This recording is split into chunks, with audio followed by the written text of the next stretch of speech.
pursuant to Governor Baker's March 12th, 2020 order suspending certain provisions of the open meeting law and the governor's March 15th, 2020 order imposing strict limitation on the number of people that may gather in one place, this meeting of the Southborough Stewardship Committee will be conducted via remote participation to the greatest extent possible. Specific information in the general guidelines for remote participation by members of the public and/or parties with a right and/or requirement to attend this meeting can be found on the Town of Southborough's website. For this meeting, members of the public who wish to watch or participate in the meeting may do so in the following manner by finding the meeting at the Southborough website, remote meetings. No in-person attendance of members of the public will be permitted, but every effort will be made to ensure that the public can adequately access the proceedings in real time via technological means. In the event that we are unable to do so despite best efforts, we will post on Southborough's website an audio or video recording, transcript, or other comprehensive record of proceedings as soon as possible after the meeting. So we have a full quorum. And the first agenda item is approving the minutes, which Jim sent out the other day. So did anyone have any corrections or edits for the minutes from our October 7th meeting? I had a couple of edits that I redlined and sent to Jim just before this meeting. Should I outline them here? Were they substantive or typographical errors? Some just typographical. One substantial, but not really substantial, was just to when we discussed the full moon hike, is just to reference the date of October 31st as the date of the hike. I thought that'd be good for the minutes, but everything else was minor. Anyone else have anything? I do have a question on grant possibilities. Freddie made a motion to ask somebody for burn plan funding, and I can't read what I wrote.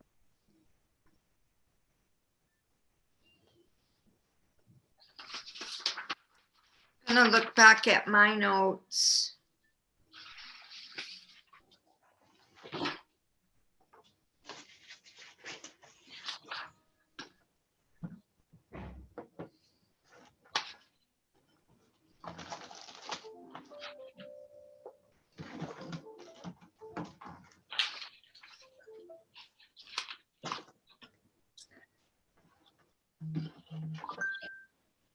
Oh, how does Freddie unmute?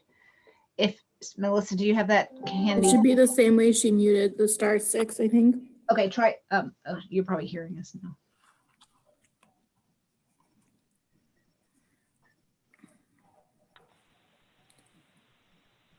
So you can hear me, Jim? I couldn't hear what Jim said. Jim was asking Freddie, regarding asking, you had said you would follow up with someone on the burn plan. I think we lost Jenny. we're going to ask somebody for funding. I'm not sure who. Oh no, there she is. Where are you on the minutes? Grant possibilities. Page 2, grant possibilities. Under motion. Wait, you see the stars or the asterisks? It's somebody from U.S. Fish and Wildlife. Yeah. So just say Ted, I don't have his last name, at U.S. Fish and Wildlife.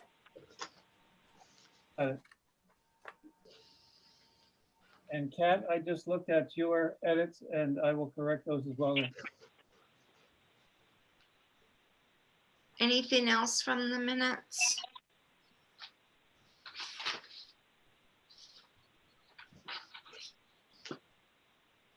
So I have a motion to approve as amended. So moved. Is there a second? I second the motion. This is Jenny. Seconded. Kat made the motion. All in favor? Kat, Yes. Jim, Yes. Jenny, Yes. Freddie? Yeah, The motion passes.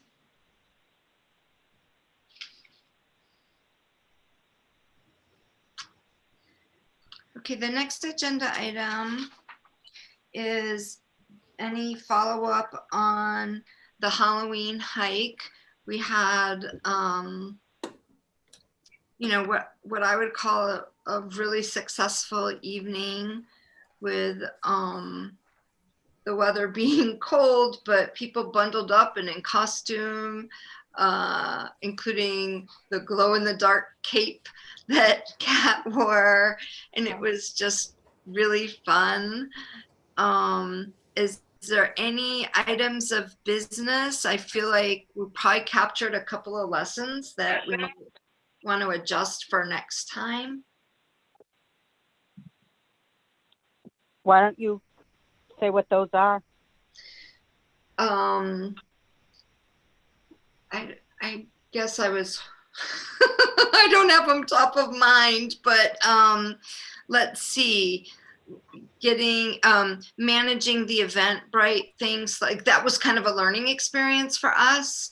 So being clearer about how that could be managed and unrolled, and a starting place of prioritizing Southborough residents, and getting the word out maybe a little bit sooner.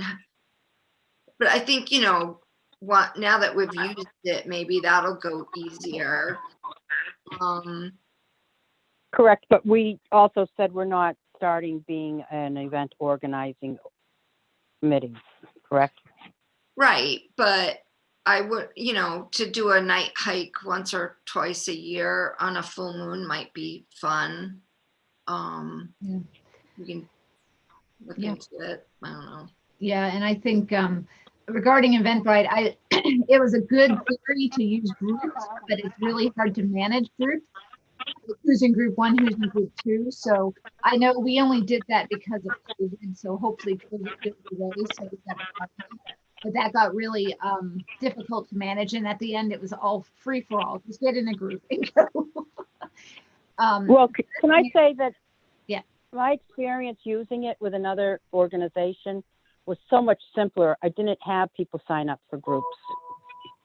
We just had people sign up. We got the names, then we put them in a group, and then we had one email at the end. We said, "You're in this group."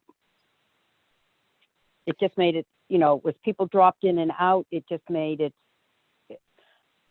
So from what I understood from the emails of what you and Catherine were going through, like I did it with a group of 3 groups with 12 in each group at the same time, and it was easy peasy. So It wasn't difficult. Just to clarify, it wasn't difficult. What made it difficult was the having to cancel people that were not from Southborough and then open those seats back up. That made it a little difficult. don't have to do that if you just let everyone sign up, then you look at it, then you say at the end, you're confirmed, and then you could have decided to have another group even to have more people if you wanted to. I'm just saying it was a lot easier. Open enrollment. I didn't find it difficult. I just found it, I think what made it confusing was some of the last minute changes, you know, like when we changed, I think we did it for the benefit of the participants so they wouldn't have to walk, but changing the parking at the last minute was tricky. Well, you had the availability for like 2 in one and 3 in another, and if 5 from one group wanted to come, they couldn't, you know, I remember that was going on. So I don't think we need to fiddle with it, because if we don't do it before COVID's out, and right now I don't think you're doing, well, I don't know. The numbers are so bad, I don't think anything's happening now anyhow, right? Right. So, So we can all in all, when we, super successful, and we can, if we ever do it again, we will remember that, that just have a more open registration and not worry so much about groups and whatnot. So, And the other thing is, I would hope that on occasion we could open up events to more than just Southborough. That maybe there are some Southborough exclusive events, but some open to other community events as well. I think it's nice to have a variety of those. So that would But be. we can't even, I think we need to be realistic right now. We can't even handle some of the work we need to do. So. right, and we're not necessarily identifying another event in this minute, just capturing some lessons. So thank you so much, Kat, for your hard work on you that. did plan. There's a delay here, I'm sorry.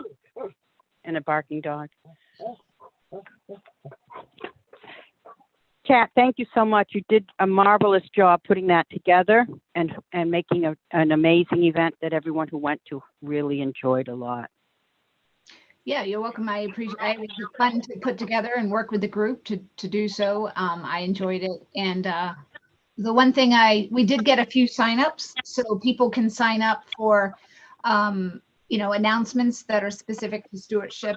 When I sent out the final thank you, I said, if anyone wants to be on that list, let us know. And so what I'll do is with those people who, it was like a handful, maybe just under 6.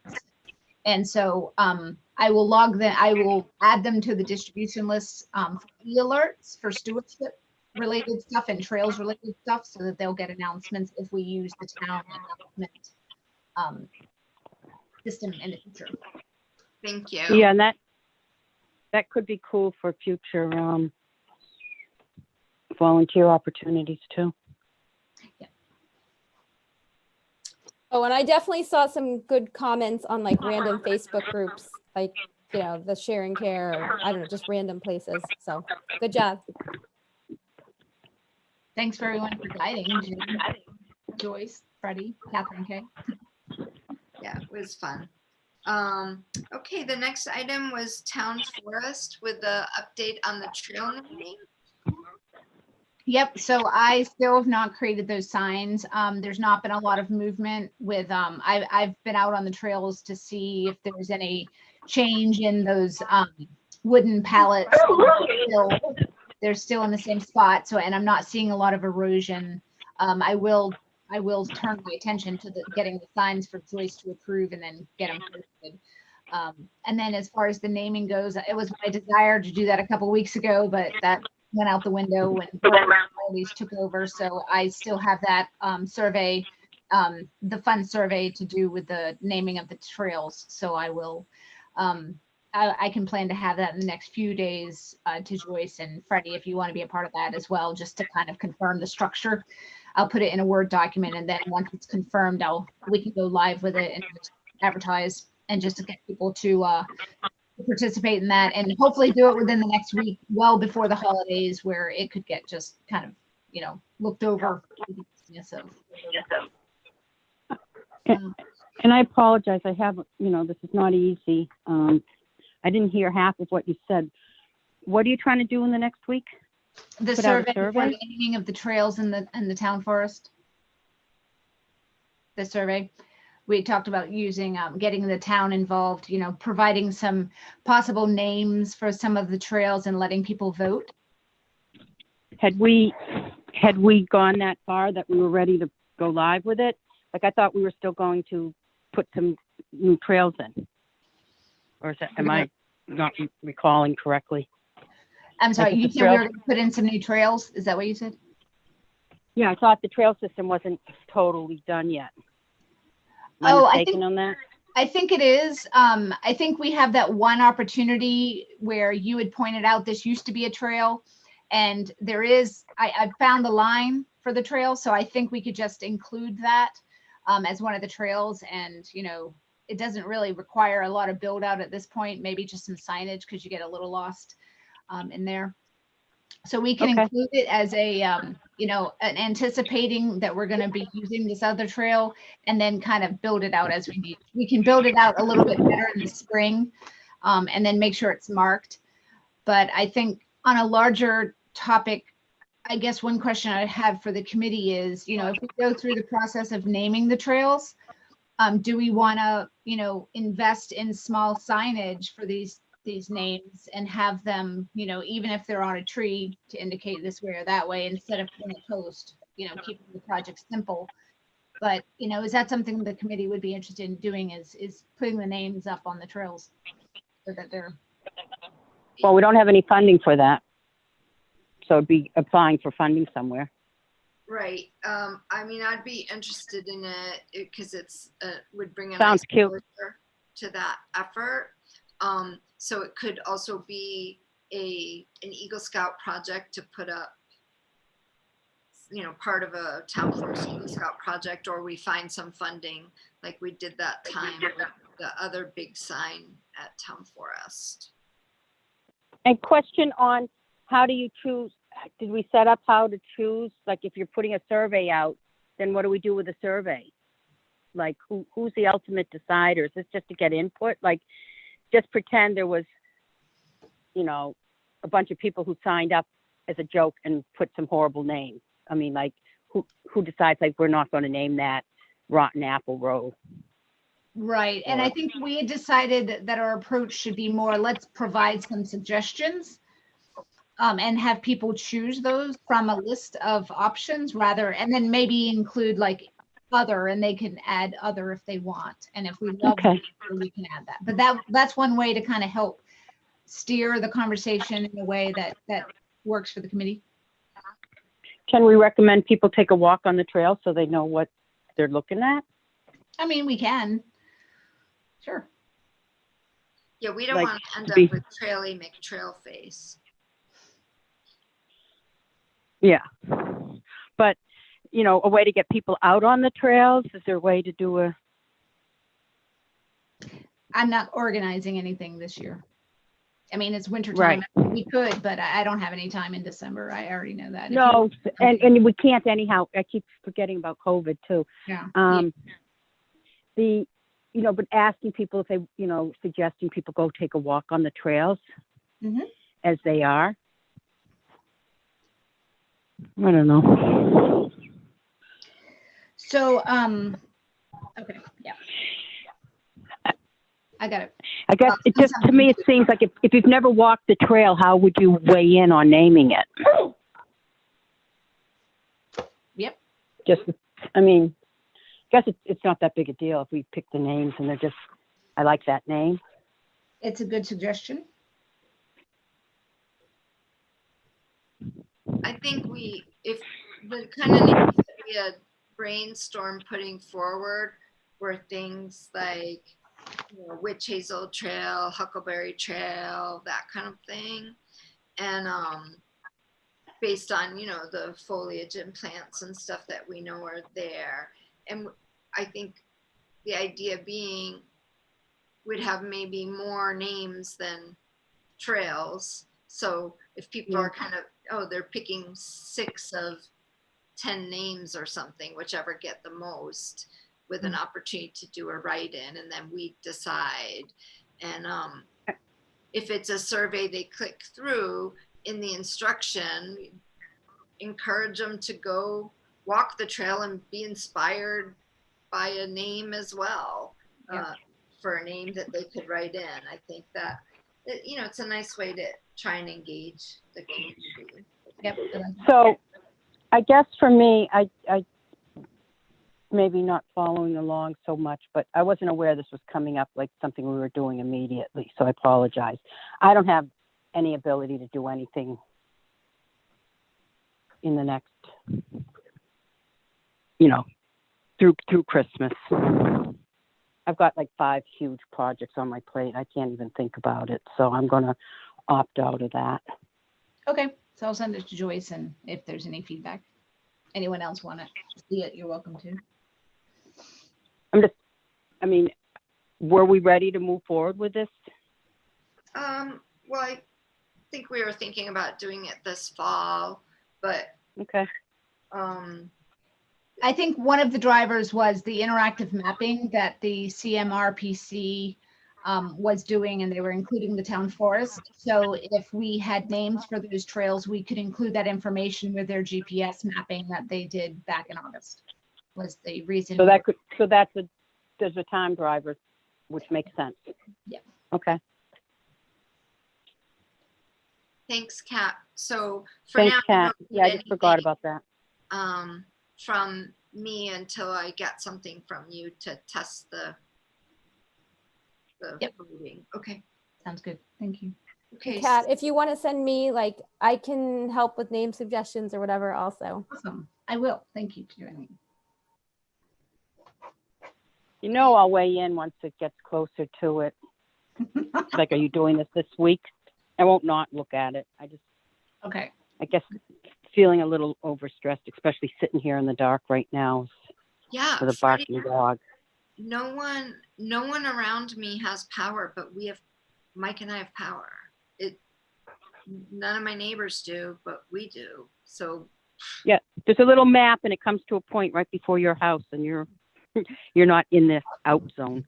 well, and we get power from Route 85 through the woods, and the rest of my street gets it up North Street. So depending where the problem is, this happens sometimes. So sometimes we're unlucky, this time we're lucky. Okay, the next item I have is community gardens.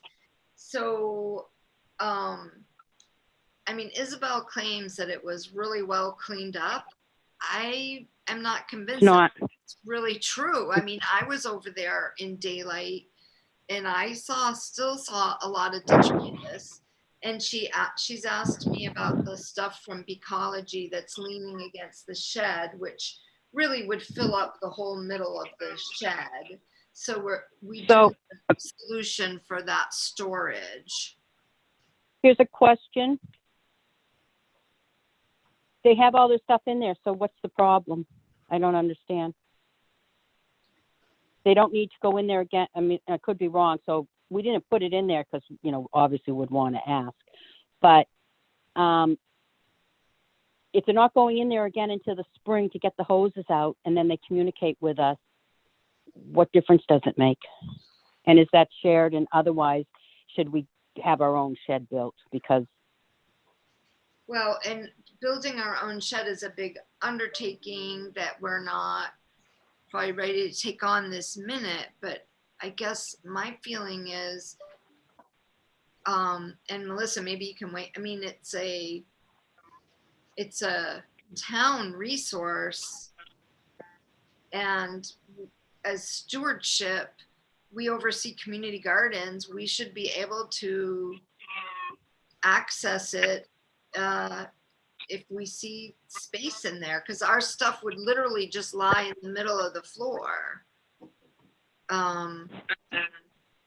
so we did, if you were there before we did the Becology Research Garden, all there was some hoses on the walls in a big empty room, basically, Right. and a few things in there. And now we've taken up a corner, so there's more stuff. We have put more hoses in, which we need to mark as ours. So it definitely is not a big open room. That whole shed was like the whole interior was empty. And if we put those in, it's going to fill it up so that when it's time for the spring, they won't just be able to go get their hoses. Maybe we would have to take them out first, which I think is a simple email. Yeah. So I don't, unless there's something they do in the winter that I'm not aware of, They're that not they doing need to get the hoses.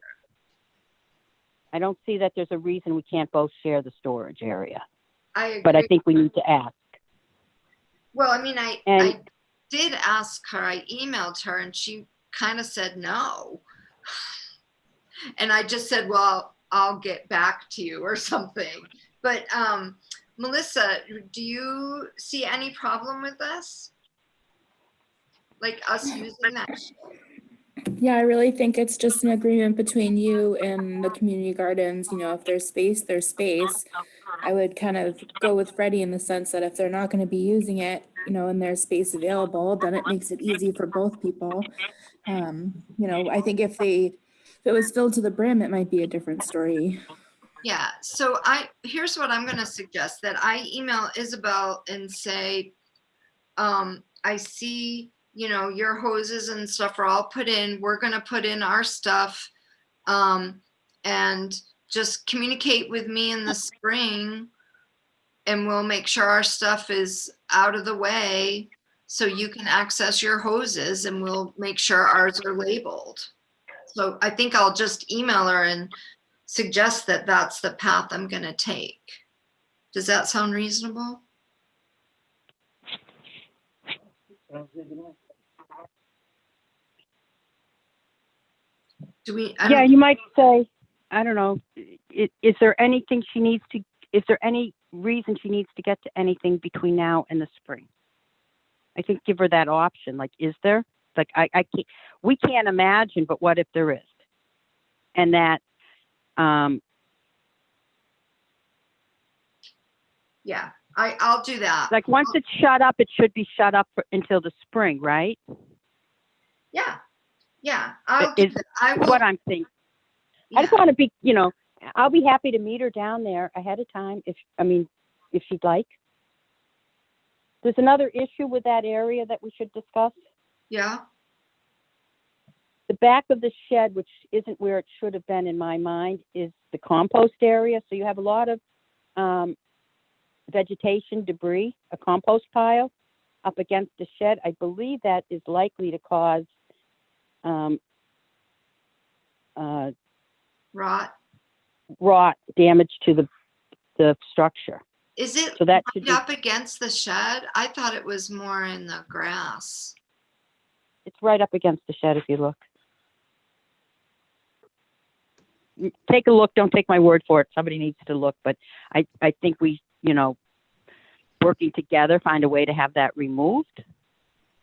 But the other question I saw when I was there, Jim, you saw it, you more than I, because I was doing something else, but you and Eileen picked up a lot of stuff. There's a ton of stuff, and if you pick it up now before it, especially the little plastic tags, and there's one site that's full of the string ties, that's all just going to, in the winter, the plastic, those little tags, they get brittle and they break up into tiny pieces. We're just creating a plastic growing field. Yeah, she emailed me and said it was all well cleaned up, but when I was there, I didn't think that it was. So Wasn't the last time I was there, except for, you know, some sites were, I think it was better. Didn't you take extra money from the gardeners this year to help with cleanup? Can't they hire somebody to come in and clean it up now? You need like kids going through and picking up each piece. That was a question to Melissa. I don't think she raised the fees. I think it was just I know, within the. thought it went from 35 to 50. Was it 35 before? Yeah, because remember you got that letter from an irate person who said it was too expensive. Right. So how many lots times $15? What do they do? What is that money used for? It's used to pay the water bill. Has that come in yet? Yes. Is there enough money to cover it? Yep. Because it was a drought. So the extra money over the water bill, is there another use for that? For tilling. And I feel like there's one more thing that I can't think of right this second. like But hoses and stuff like that. Yeah. Hoses and twine and staking, anything they need to stake out the plots. Right, but I'm just thinking that was, my understanding is the $15 was to help with like not a security deposit because you couldn't do that, but to help with any cleanup that was needed. You can't just keep plowing in plastic trash into the dirt. on conservation land. Right. I mean, it's not good. So if I communicate with her, maybe I need to, as I communicate with her about the shed and the compost, point out there's still plastic detritus and string and twine and all kinds of stuff around. And is there any way she can use some of the funds that she collected that are still available beyond what she needed for the water bill and whatnot, to have someone come in and rake that out and clean it up?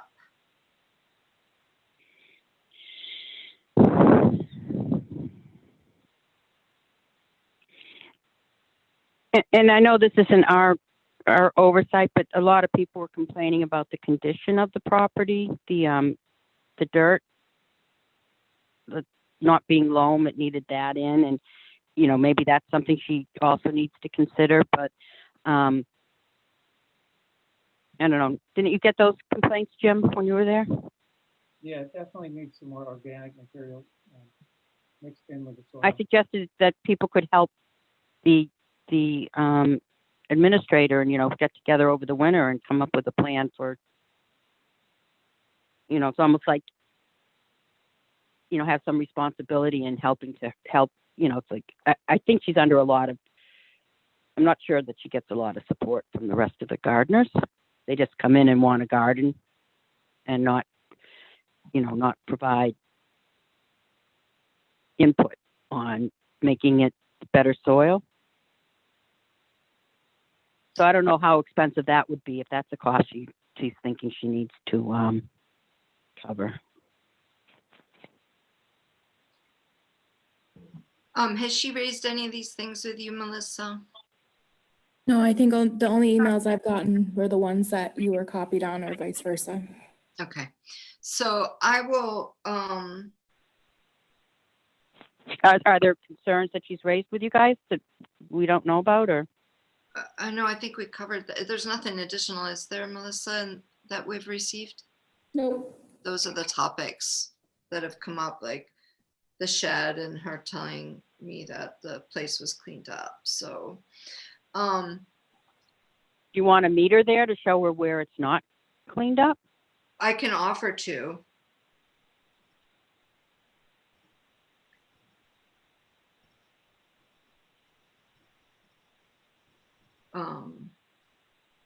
So does that need a vote for me to reach out to her? Can I just do that?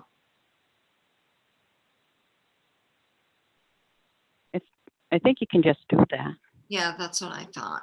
Okay, so are you guys comfortable with me doing that? Thank you. Okay. And it's the storage, the compost, the cleaning up, and offering to meet to go to walk through with her. Okay, and Melissa, we received your management draft. Thank you so much. I'm gonna recommend that, because we just got it, that we postpone the discussion of it so that we can all spend a little time reading it. I did not get a chance to, other than glance at it today. So if the committee is comfortable with that, I would suggest that maybe the next meeting we queue it up for a larger discussion. Yeah, and I apologize. I checked it off my to-do list, but realized that because the storm at the last meeting where I didn't have power, I didn't actually send it out. So I apologize on that front. But in the meantime, if anyone has questions, please feel free to email me and let me know. Thanks, Melissa. Thank you, Melissa. And I was thinking that when our last meetings, when we were losing power, and then like it was the same thing today. Way to pick 'em, Joyce. Yeah. As the lights flicker, it's that instant panic. Yeah. Oh my goodness. Okay, so then the next item is posting rules. So there's been somebody that Freddie's run into setting off, is it rockets? And then we've had a request to add signage regarding mask wearing, because in fact, any public spaces right now, the governor expects masks. And someone has reached out to me saying that she observes people not wearing masks on the property. And so the idea being we would post a sign. So sign with some rules for when you're on the property. So one would be wear a mask. And Well, Freddie, I would can you say, tell us about that. yeah, well, let's stay with the mask for a minute. I think that needs to be its own sign and Yep. say, like a legal sign saying, according to, what was it, Rule 55? Yeah, order number, yeah. Order 55, and even put Emily Van Nort did this on our ecology garden signs, a QR code, Yeah, and, but just, maybe have, the date, and it's not a recommendation, it's a law, you have to. yep. Must. If you're outside, even if you're 6 feet apart, it doesn't matter. If you're in public, you have to wear one. Right. And I think we're not going to be policing it, but I think we mark it. But I'd also recommend that we do this and maybe send an email or ask Melissa to send an email letting them know that we've done it, but that the selectmen should be reaching out to all trails, all properties that are all playgrounds should have this posted. It's not just Breakneck Hill that should be singled out. I don't care that if other groups do it or not do it, but I think a lot of people don't even know that it was a law. I didn't realize, or I had forgotten conveniently, because we always wear masks, but I'm happy to volunteer to draft a sign for approval if you want. I have to do it for trails anyway. And I would recommend, if not, so to use a QR code, we need a QR generator. And I have had a subscription to one that I've used. And so I can activate a 1-month subscription, use it for this purpose and maybe some trails purpose, and then deactivate my subscription. So I'm happy to do that. But I would also recommend that we use a URL, the link to the state website, so that, and it doesn't have to be detailed URL, but get them to it, so that if rules change, they reference that URL. Most people know it, but we would cover if we could include the link and say any changes will be notified, will be noted here, so check back if things change. And that keeps us a little stable for a while, so that we don't have to change it every time the law changes, right? We could just say updates here, so go here to find updates. But for now, everyone must wear a mask, something like that. I think that's great. Oh, I was just gonna say, I don't think you have to pay to have, there are free QR code generators, because I don't think I paid and I have one, an app. So I have an app that reads them, yeah, for free. But to generate a code, do you mean a generator, Jen? That I think it generates them too, because I think when we were in the seeds. yeah, maybe for the Native Plant Facebook group to make the QR codes for the seeds. I think it makes them too. Okay. Yeah, I'll look into that because I need to do some other. So, Pat, I think it was a really generous offer to make them, and I like the idea of them being standard.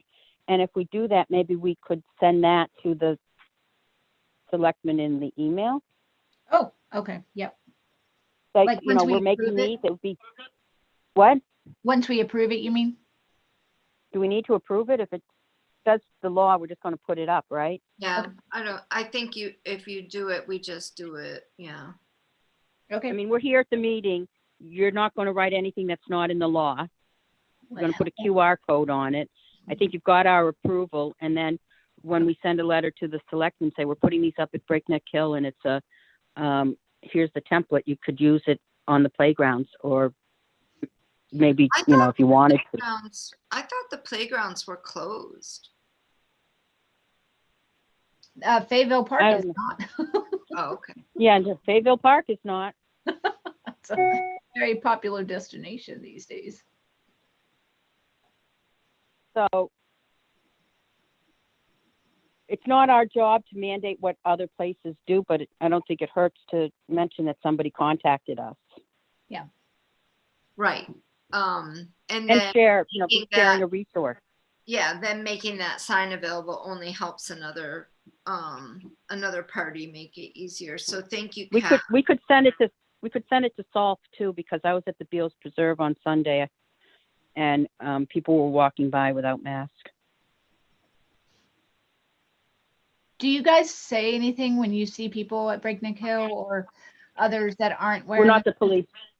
No, I know. I was just curious. I have not said anything. I just quietly walked by them, turned away. Yeah, or jump off the trailer, you know, grab.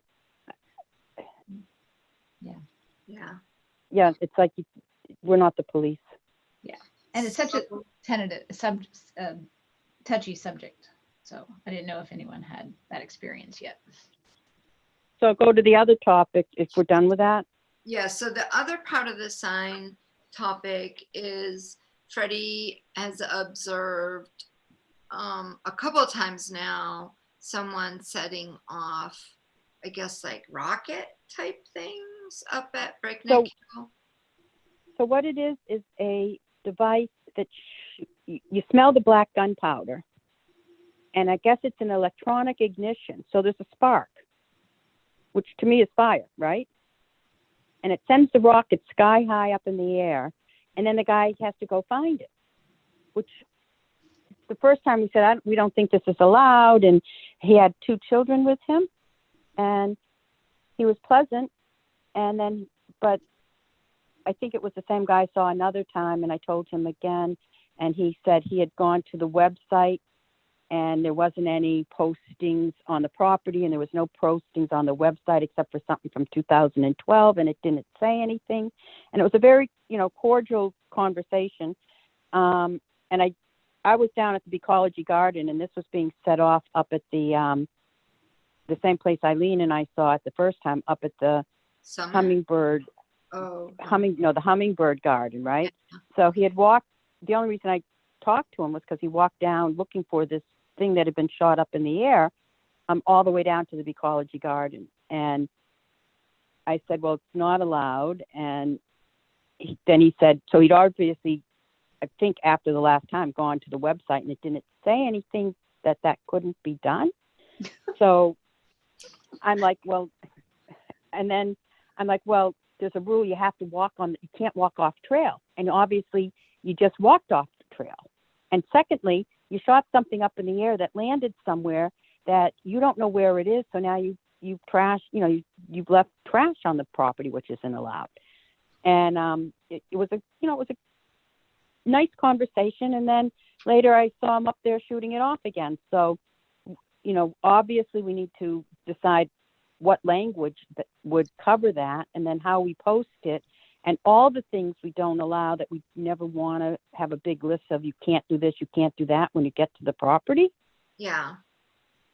Yeah. So is there a way to post it on the website and have a link to the full list of rules? But here's some general, like, we don't allow bikes, right? Right. Right. But we don't, you know, I see bicycle, you know, kid on a bike, I don't hunt them down, but we know that if it became a regular problem and the trails were being eaten up, that we would then have to do something, right? Right. And what about the dog waste? No fires, no drones. Or The drone thing is, I looked that up. I don't know that legally you can say no drones. I think you can. Because it's town property. You can't fly a drone without certification of some sort. And Chestnut Hill, on their property, they can say no drones. So why would town not be able to say no drones? Who can say no drones? Chestnut Hill. Did they? Well, my husband was told not to fly his drone there. Okay. Well, I say post it, and then if someone takes us to court, you know, we'll be in violation of the Federal Aviation Act, and we can address it then. Or no drones without permission of the stewardship. Because we did have that guy come to us, and then it was, and we gave him permission to do the drone video. And he was supposed to follow up with me, and schedule a time to meet me there, and I never heard a word from him. Of course, you know, I know it's like weird times with COVID and everything. Yeah, I'm not sure. I'm not sure, he might not have done a drone video, but it's another story. Yeah. So back to the drone. So it's in direct conflict with one of our primary purposes, which is ground nesting birds. Would, for that reason alone, give us some right to fly drones for that reason, right? Because the purpose of the land, one of the things we're trying to manage the land for is. Well, especially seasonally. Hey, you know what? We're a volunteer group, and to the best of our knowledge, we can say no drones, right? Yeah. So let's just do it, and if it's if somebody raises the issue later. And how do we say no rocket? Like, I don't really understand what that thing is and what family of things. I'm happy to do a little research on that and just kind of come up with some language that we might want to look at that would cover anything that you'd shoot in the air might come down. No projectiles? No projectiles. Oh, yeah, that might be good. Yes, no devices using black powder? Well, Like gunpowder? devices with a potential to Fire. create sparks. Yeah. I don't know, but I don't know if that's something that's commonly used, a phrase that's commonly used. But Are people allowed to fly kites at Breakneck Hill? Since you said Well, flying projectiles, I was just No. Here's the answer. Not really. okay. How do you fly a kite and stay on a trail? Oh, I just was not sure. I mean, I think you could at the summit. yeah, that's where I do it. What? I mean, couldn't you fly a kite at the summit and stay on the trail? At the summit, there's no problem. There's nice wind up there, and a lot of people do it. So as long as you don't veer off the trail, you can. The other thing about those We don't really rockets- want kite flying over the grassland birds. I mean, because it's like, It crashes. I don't know well, that too, but if you've been to other breeding bird areas, because the kites look like a predator and can actually make little baby birds run to death. Oh. No, we're getting into the territory that I think we had wanted to kind of avoid, which was a laundry list of no, no, no, no, no, no, no. So maybe has kites been a problem? I mean, I've never seen anyone with a kite up there. I'd be inclined to be silent. Yeah, I don't think I'm not interested in saying no kites. Yeah, I was just curious because flying projectiles made me think of a kite. So I just wanted to be clear. Well, they're But I not really agree. projectiles. yeah. That's true. They're not projectile.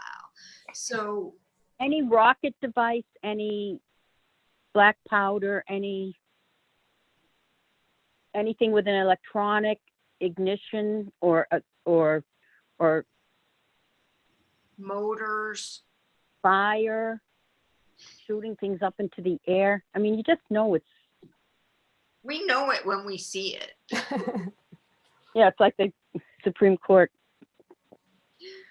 So to get ruling around a long laundry list of no's, we can start with a long laundry list of yeses. You can do this. You can do that. You Yeah, can. walking, can. birding, dog But walking, please avoid these little things. Thank you very much.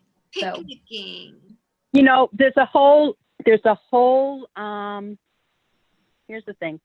There is a whole course we could take on how you welcome people to your property at the same time you tell them what they can't do. And you can take a whole seminar on it. So what if we have a list that we post on the website, and we have a link to the website. This is where you go, and just put up a temporary thing like no rocket firing. See I mean, I don't know about the temporary thing, but if we say you have to stay on the trails unless you have permission from the Stewardship Committee, because we go off trail for our science stuff. So the general public needs to stay on the trails. Maybe say something like that. And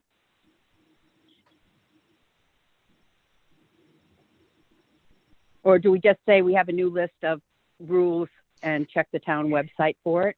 I think I like keeping it simple on the board, but specifics like this very thing that, the person said, and we know it's happening, I would want to kind of include it in both spots, especially if you're trying to curb active behavior.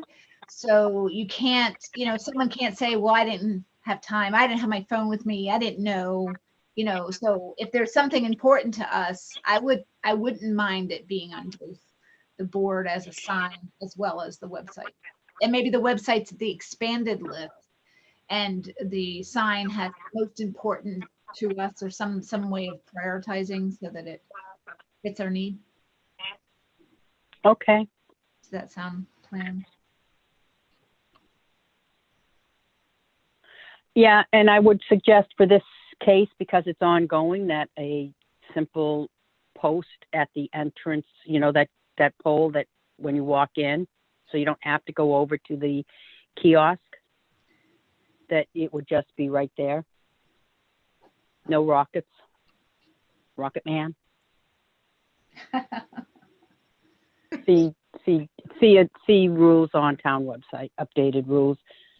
Well, they'll have to be dated. They'll have to be. Is that a little strange to everybody else, like what's going on, or we're just really interested in curbing this behavior? Really interested in curbing behavior that can be detrimental if there's tall grasses there and you start a fire. Mm-hmm. I don't know, I don't know how having an electronic device that ignites gunpowder isn't somehow concerning to people in a grassland. Yeah. Public, on public property. I agree. Yeah. And Second part, shooting up in the air. There's a second part to that rocket you don't know about. It goes up, and then there's another charge that shoots the nose cone off the rocket. And so there's a second charge which blows up into the air. If that rocket were to go sideways into the grassland, it would still go off, and it could ignite the grassland where it lands. They're called model rockets. I did them when I was a kid, so they're a lot of fun. But we always did it in playgrounds or big fields by schools. Oh, where they were allowed? But They weren't rules back then. no rules. You're a rule breaker there. So could it go sideways and hit a kid and impale them in the eye if it went off? Sure, why not? So Or as a As rocket, Jim, as someone who's familiar with this, do you see it as an issue Oh, definitely, yeah. It's not the that we place should to be do it. concerned about? You need a wide open space where you can retrieve the rocket when it comes down on a parachute. Like a parking lot. A very large field that you can walk around. Well, so to give you an idea, he was up at the hummingbird pollinator garden, and he was down to the ecology research garden and looking for it. So that's the range at least. Wow. Gets up there and the parachute deploys. It can go a long ways if there's a wind. Wow. So could take out a bird as well. I mean, he could be tromping through wetlands, like looking for that thing. He walked across the fields from up there, crisscrossed down. So, Yeah, and if it was in a breeding season, you could be walking through the, he wasn't on the trail. I just said that, he said it wasn't posted that he couldn't do it. And I said, well, you can't walk, you have to stay on the trail except for in the winter with snow and snowshoeing. And you can't be littering. So two things you just broke rules, if you don't believe me. But I don't know if this is a big to-do about one person, but all it takes is one fire, right? Well, I think it's worth, we've been talking for a long time and now we have a little momentum to get some rules done.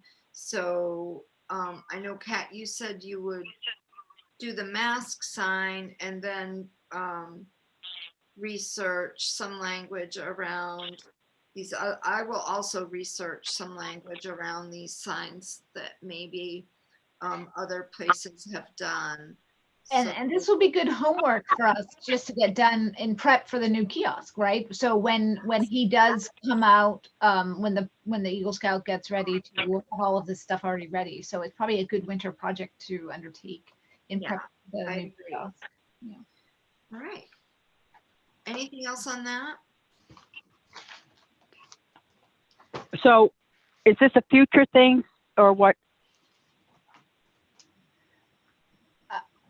No, We have a guy up there with rockets tomorrow potentially. So do we do anything like update anything now, or are we waiting? Is this a future project? Oh, I can make a sign and laminate it right now that says no rockets while we finalize better language.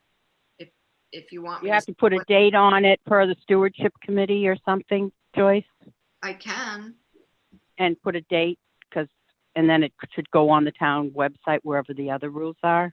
Joyce, do you have a laminator? No, Oh. no, I just buy those. I either buy the kits from Staples or I Bring them in. bring it to Staples and have it laminated. Yeah, I was just curious. $2. I have a simple laminator, just a little one that works pretty good. Does it do 8.5 by 11? Yeah, I usually cut the 8.5, 11 just down by a little bit, take about 1/4 of an inch off every side, and it works better. It seals up better. So do you have a color printer, Jim? Yep. So if I did something like in PowerPoint and sent it to you, could you print it and laminate it and put it up? Most likely, yeah. Can you give her the language because you seem familiar with what those rockets are?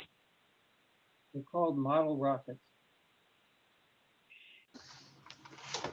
Or any device with black powder and an ignition with a projectile? Any of those? Do you need to be? Do you think it needs to be more specific than model rockets, or does that cover that broad array of things? Just say model rockets or any form of rocket. Or any, yeah. Okay. Or any form of black gunpowder devices. I mean, I think that covers anything, doesn't it? But what other devices use black gunpowder? Guns. Yeah, it's not really gunpowder. It's a propellant. But,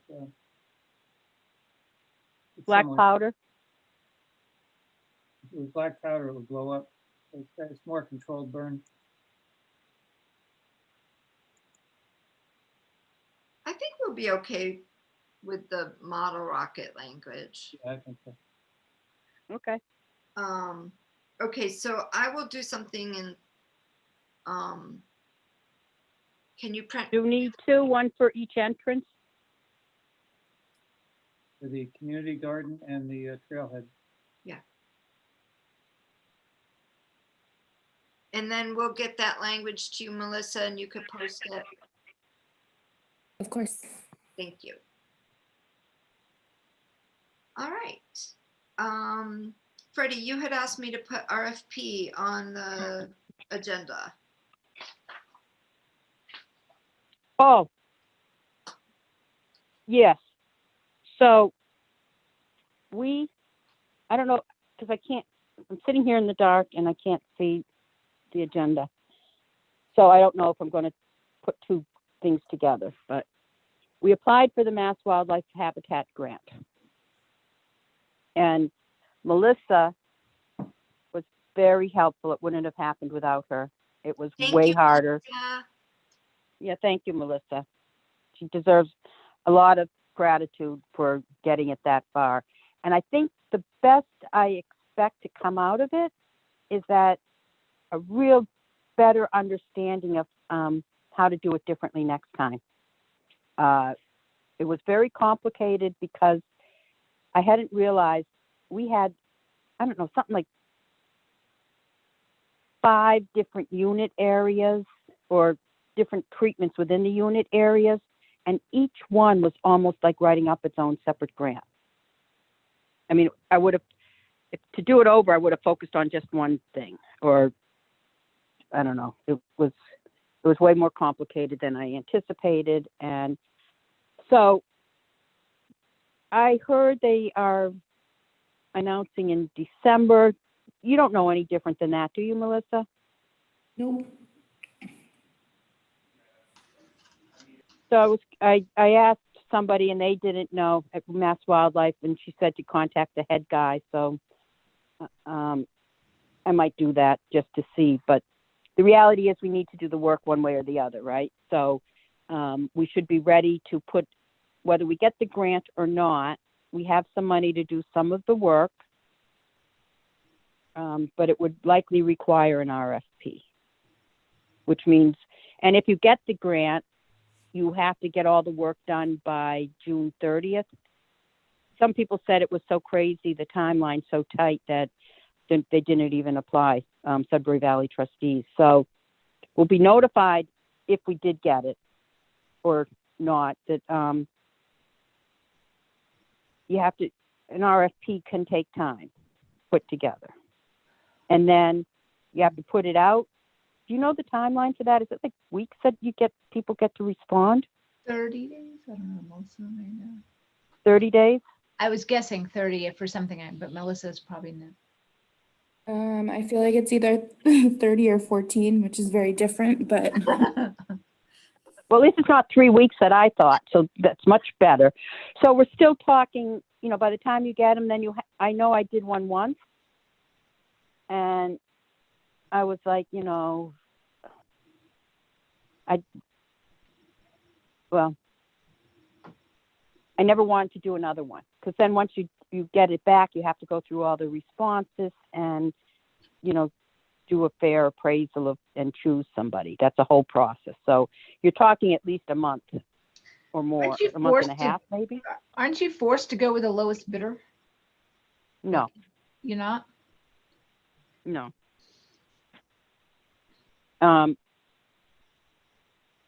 You have to know how to write the grant so that you're not required to do so. Oh. I mean, it's a grant, the RFP, I believe. Yeah. People have to, they have to be able to do the work. And then there's the whole, being aware of, what's that term? Kat, prevailing wage. Yes, prevailing. Because that stumbled our golf course project because they didn't anticipate that. Oh. And so there's some complexities to it, so we should start working on it, because this is for the tree clearing, that probably goes over a dollar amount that we need to do an RFP. Right. You know what that is, Melissa? is it anything over 10? Okay. I think it depends on the type of service, right? It does. Yeah. So we should look it up and do our homework on what requires it, but the tree clearing could cost $25,000. I think that was the estimate we got. Does that sound right? Yes. Sounds It was ballpark. like 27. So that becomes some sort of an RFP. So we need to look into it and see if we can ask Melissa to help us with that. Can we just ask you, Melissa, or do we have to go to the Conservation Commission? I think you can just ask me. Can you help us? No, sorry. Yes.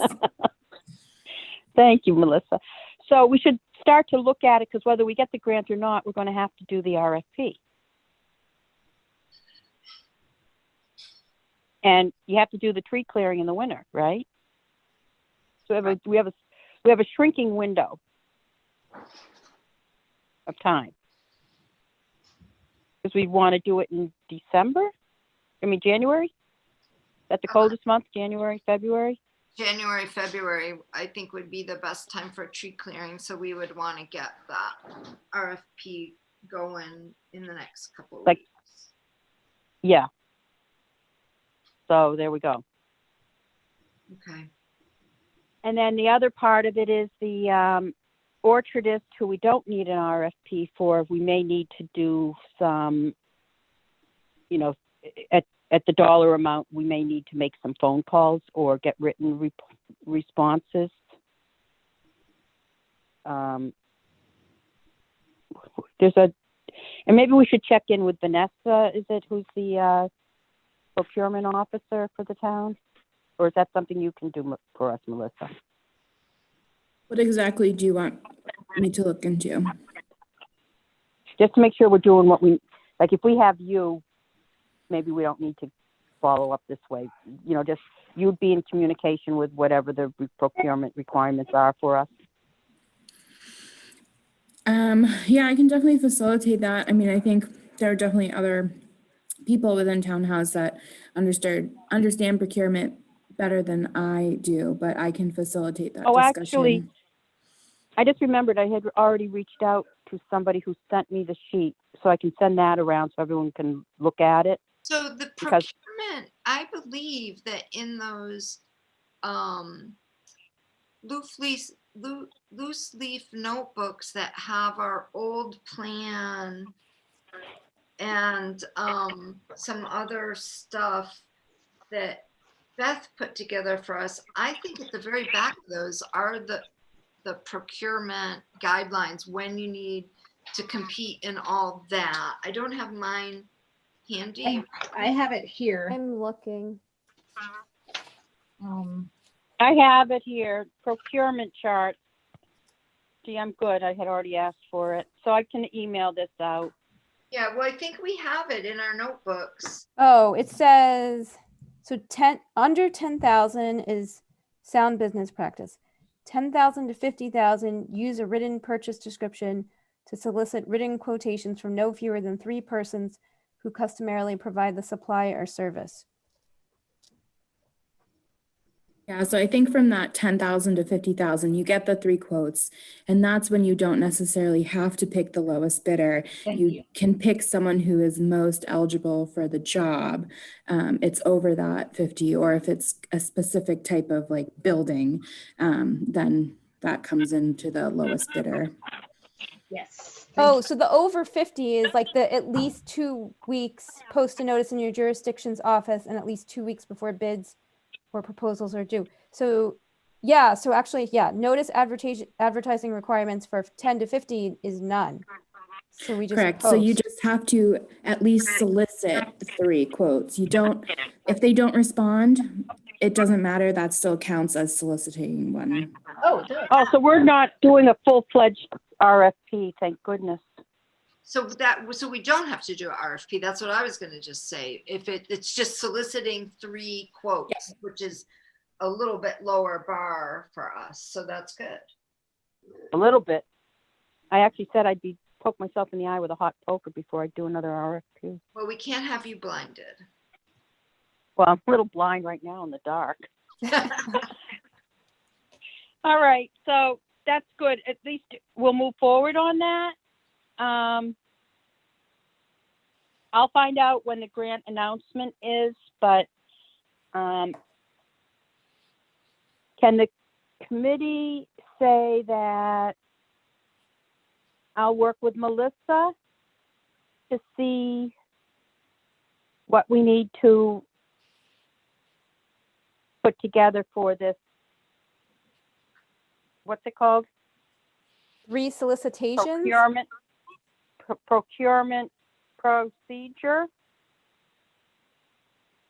That says public works, construction contracts. Is it different? I'm It's still looking the down. same for the 10 to 50 for the non-building aspect of it. Okay, so if the committee says I can work with Melissa, we'll come up with a written draft, and then do you guys need to approve it, or is that just something we can start to work on? Start to work on it. But what about when we get it done? We should have another committee meeting before Yeah. we put it out there? Yeah, do you want to aim for a one more meeting in December? Oh, that sounds like fun. I mean, do you think we can do it? Whoopee! You know what, guys? Yes, we could just do it to deal with this and not much more. I mean, it wouldn't have to be a long meeting Yeah, Yeah, just a limited meeting, a meeting of limited scope. yeah. with chocolate. Do we know those types of? Not really. I'm just joking. Bad joke. No, it was funny. Okay, great. I did one. Go ahead. I had one today. I had one of those today. Specific topic. It went half an hour long, and we have to have a second one on Friday. So good luck. It's something to aspire to. It is. Is that everything on the RFP and the Mass Wildlife Grant? Do we need Yes, to but just again. Sorry, what? do we need to take a vote on it? I don't think so. We can if someone wants to make a motion. You know, we'll need to take a vote when it comes back. What do you think? I'm just working on it. Do we need to take a vote on that? Something we already have said we're working on, and there's no. I think that's okay. Yeah. I'm okay. So because we're on the topic of grants, I wanted to raise, I had sent around something that just sort of had randomly come to my attention through a lot of federal emergency management stuff that I get in my inbox at work, which is a federal grant for like trails and stuff that are being heavily utilized because of the pandemic.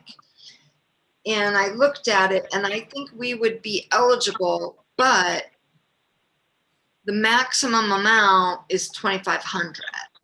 So we have to think about the lift it is to apply. There's 3 or 4 different periods of application. The first one I think coming up in December, and then another maybe like every couple of months for a period of time. The most you can get is 2,500, but it can be used for trail maintenance, invasive management, and then there has to be some metric that's reported back, like the number of acres that is being used. So did anyone have a chance to click through? I'm not sure those links. I had a terrible time with those links, but I did. I looked at it. Yeah.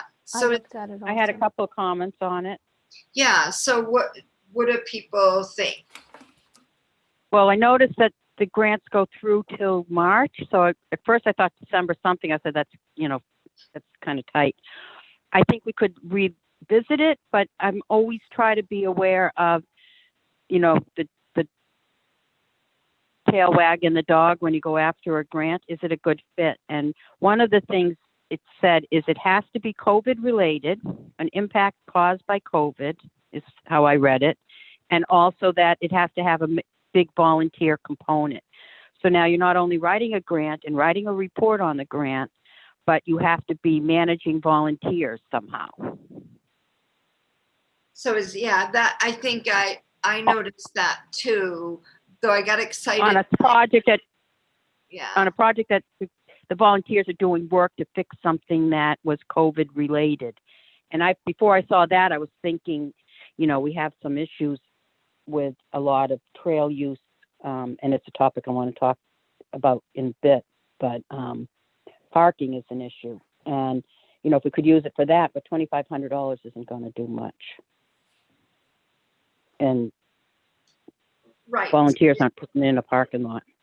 Yeah, those are I was thinking like the lift of applying and then all the reporting out and stuff. I didn't know if the cost benefit was really there for $2,500. I think we could look at it again, though. All right.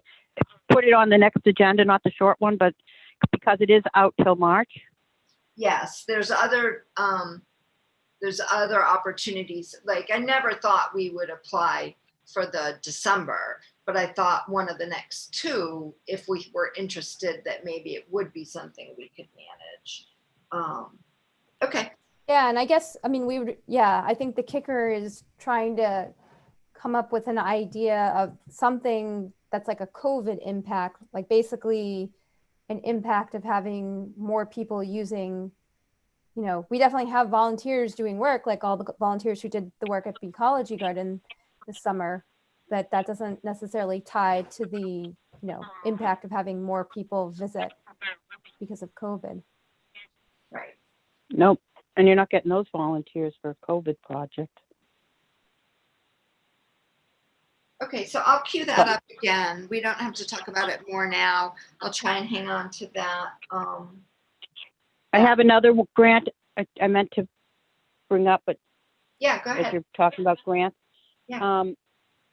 So earlier this fall, while we were doing some seed collecting, I was out in the wetlands with Emily Van Noort in the area where we've had some really great regeneration because of our prior invasive removal of the purple loosestrife, regeneration of native plants that are Bombus fervidus dependent. And it was shocking to find this new invasive. It's called creeping buttercup. This is over in the wetland buffer area by the trailhead over on that side. You would never see it if you weren't in the wetlands, but I had noticed it last year over on the Ecology Research Garden side, a patch, and I pointed it out to a few people, and it's pretty yellow buttercups. I said, but when you walk on it, it's like a complete wall-to-wall carpeting.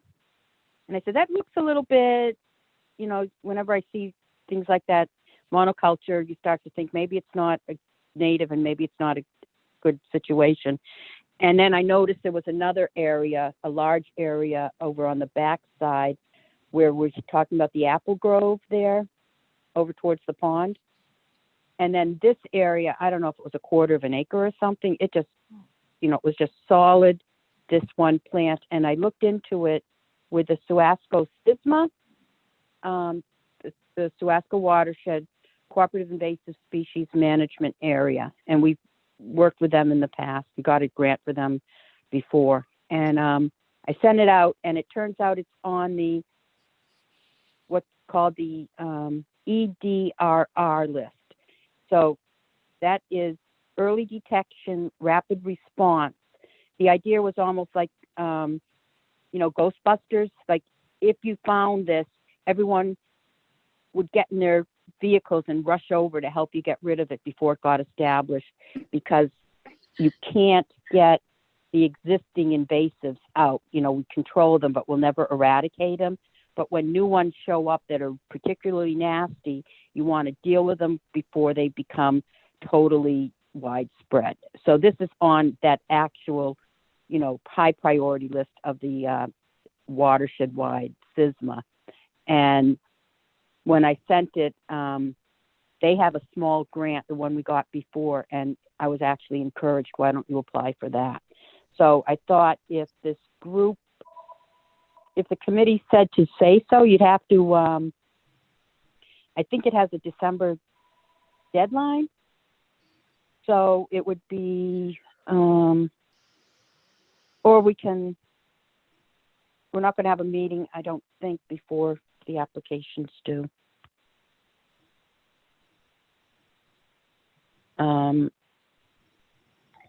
I don't know, what are people thinking?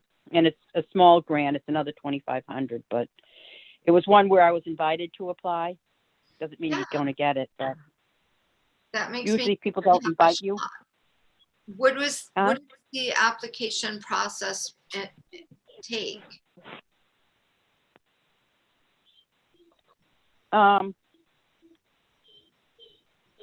The funding, Puppy. the funding is from the Suasco SISMA. It comes from the federally funded Wild and Scenic River Stewardship Council, and you have to tie it into the attributes of the Wild and Scenic River, which is, I did it before, so I could just kind of copy that part of it, and it would just be a different invasive.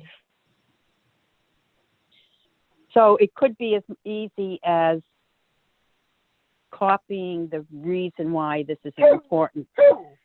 It's just it's a different invasive years later. They wouldn't necessarily know I was copying the same. I mean, it wouldn't matter. The habitat value is the same, Yeah, if that makes sense. so it isn't a super heavy lift to get those dollars. Other dollars have to be spent in a really short window. Next September. So a little bit longer than the wildlife fund. Yeah. How about if I haven't looked at the grant application completely. This is through, we had a relationship with the SISMA before. Amber Carr used to be their Right. employee, and it was part of Sudbury Valley Trustees houses it now. New England Wildflower Society's involved. That's who the chair of the committee is, the guy from that, I think. So it's basically conservation commissions and land trust managers from across the watershed and all the big .orgs, environmental organizations like U.S. Fish and Wildlife and other groups like that. So what would the money, like what would we be proposing that the money go toward? Like a chemical Get rid of the- treatment or of it, or hand pulling, or Yeah, so a combination? as it would be chemical, Okay. because as we learned, you can't pull there. When we did the purple loosestrife, all the pulling did was plant. First of all, you're disturbing the soil, which actually has some negative consequences. And then you are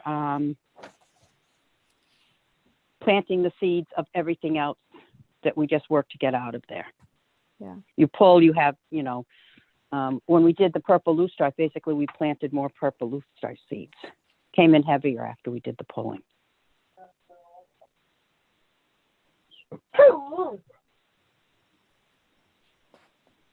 So it would probably be funding a chemical treatment on that creeping buttercup.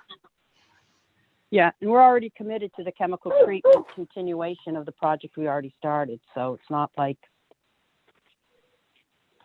when we signed up for the purple loosestrife, that was a multi-year plan. Right. And I would not, if we didn't have the results we had that were, Yeah, Freddie, I'm okay with that. I just wanted to know what you had in mind. yeah, I think it's the only thing that would work. Other groups are pulling. They don't have the situation we have at Breakneck with the seed source.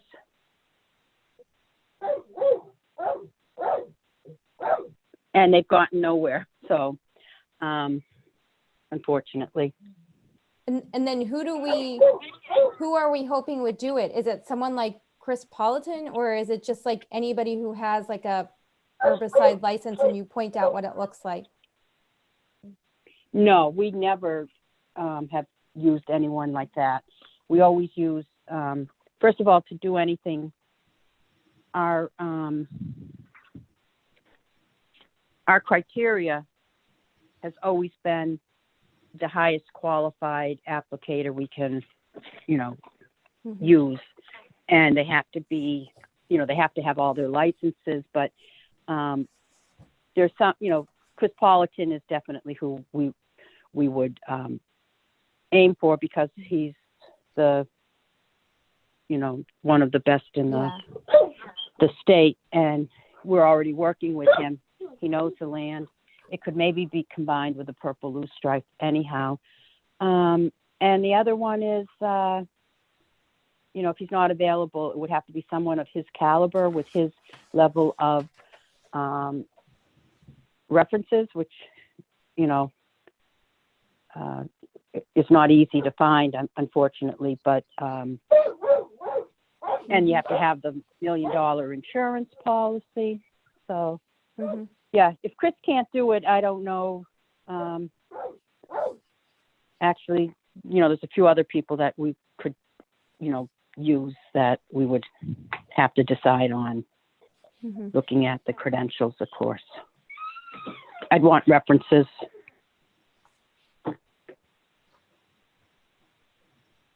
So do we need a vote for, to work on this application? And Freddie, it sounds like you have language you can copy from before. Is there something I can do if you send me that language and the link and work on that?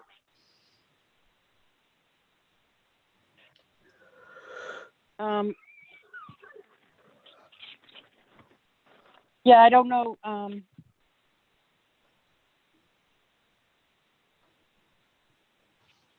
sorry. Can you shut that out of my eyes, Dick? My husband's shining a flashlight in my eyes. I can't see.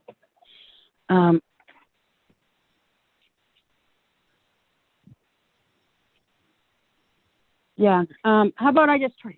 I'll take a look at it. If I can write it up, I'll do it. I don't know that it would be any time saver to try to share it with you, Joyce. Sometimes that makes it just as much work, easier to just do it. Right. So do we need a vote for Freddie to do this? Can I submit an application on behalf of the Stewardship Committee for the SISMA grant for the Creeping Buttercup? And if that's the motion I'll make. Is there and then we can discuss it for a second. But put that motion on the floor.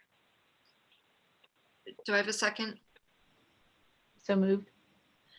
All in favor? Jenny? Before you go all in favor, I just wanted to say one other thing. We can put this out there, and then we'll have our next meeting. And if you don't like it, we can just say, yeah, forget it. Because I think that the applications have to get in, but then you have to present, and we can decide to withdraw. So we're not committing to anything before you see it, but we're committing for me to submit the application. All right?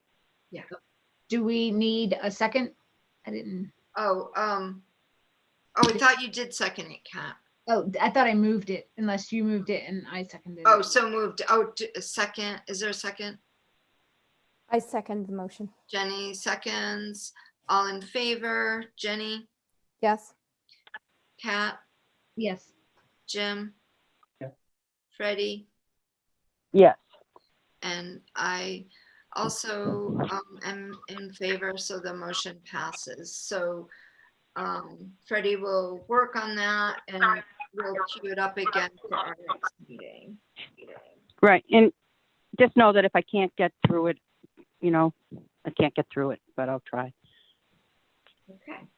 Thank you for trying. Next item is anything on mowing to be, we need to do the winter mow. So I think I have outstanding to reach out to Twin Pines for that. Yeah. And I had reached out to them on another thing because, they'd done some work and they sent me an invoice. I just got it today because I was hoping to have an idea of, what we owe them. Right. So, and it came in less. I have to double check my records of what days they were out there in case there's another invoice out there.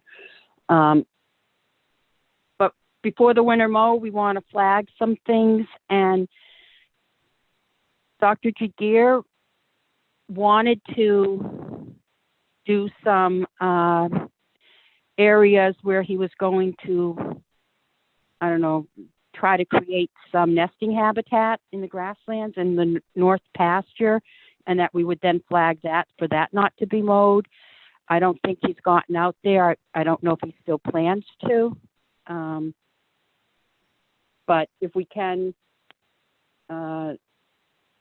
have that be an area that gets not mowed, in addition to picking, we have to pick an area that we're not going to mow, and then pick another area, and then flag any of the things we don't want.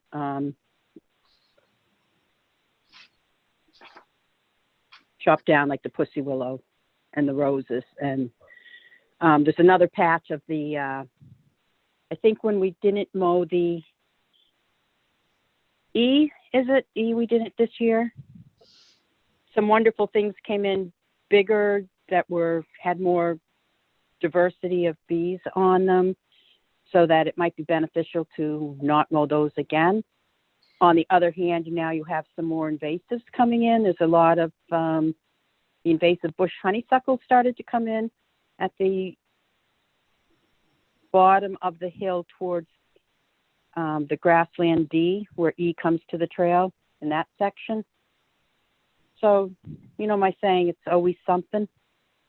Right. Rosanna, Dana. Want to not mow E again, because then it would get woodier and woodier. Is that what you're saying? Yeah, no, I'm just saying there might be some additional shrubs in there that we don't mow. I'd like to also see maybe this Ted from the U.S. Fish and Wildlife, if he would have some recommendations too. Maybe not in time for the mow. Who knows? Still waiting. I'm going to have to mute myself for a minute, guys. Okay. Find out what's in there.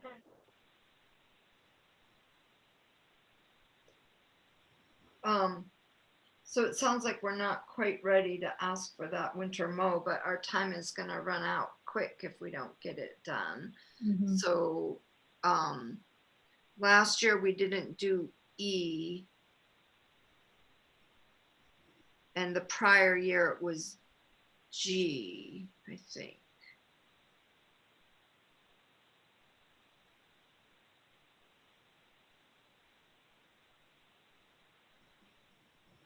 And then, 2018 was G, 2017 was H, I think, and F before that. So does anyone want to put forward?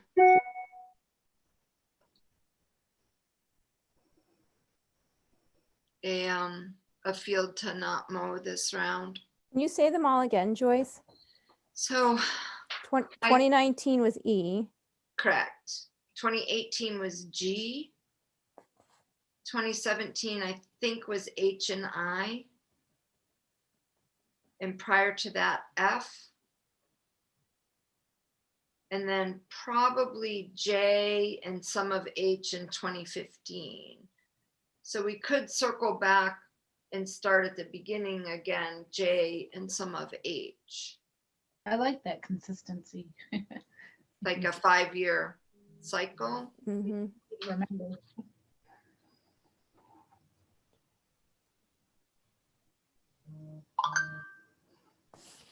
It sounds like she wanted to maybe consult with,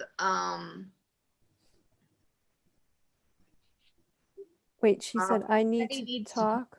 Yeah. So, are you there, Freddie? I think she had to mute. So I think it's *6. It may get you off from mute.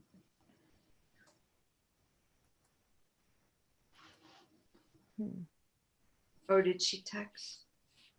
She texted and said, I need to talk. That was at 8:05.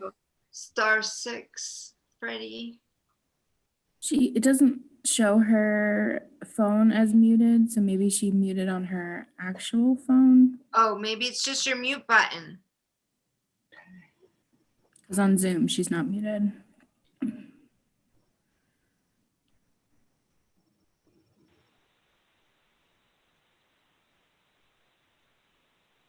I think you're, Is it there? Is it there now on my back? you're Yeah, back. you're back. I can hear you. Just in time for my dog to bark. Sorry. This is not fun. The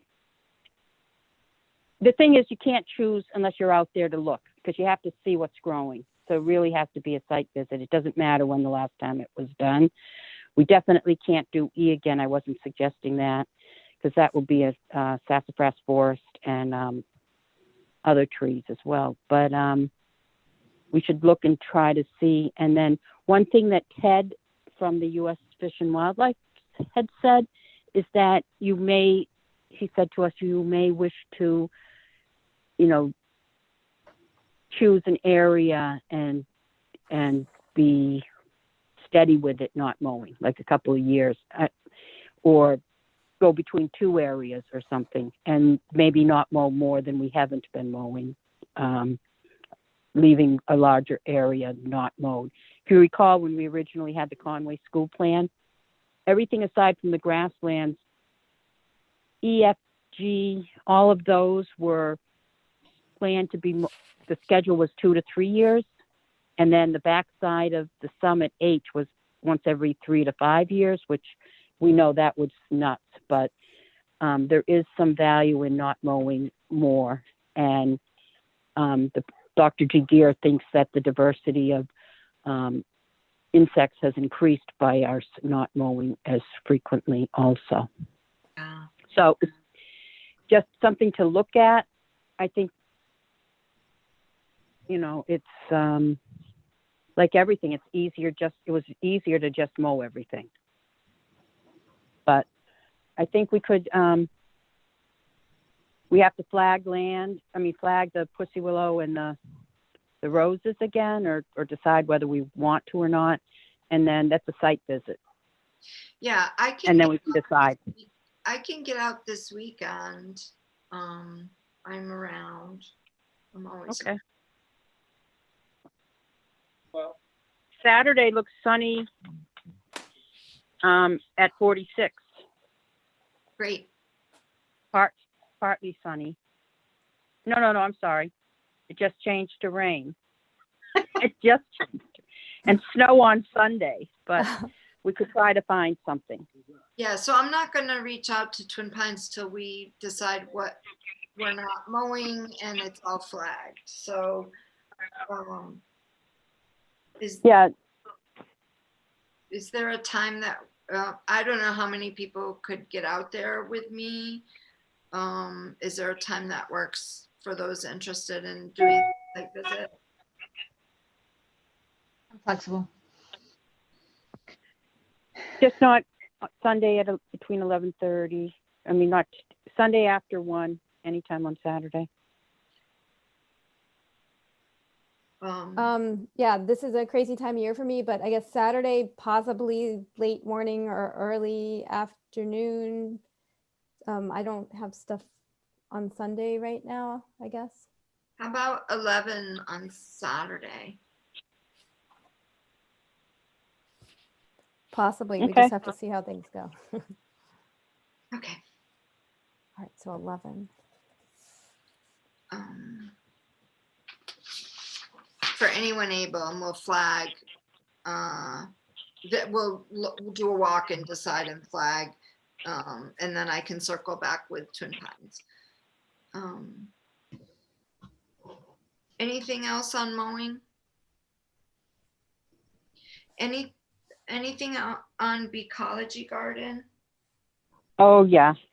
There's a couple of things. I'm including Ecology Research Meadow in there. Yep. Okay. So,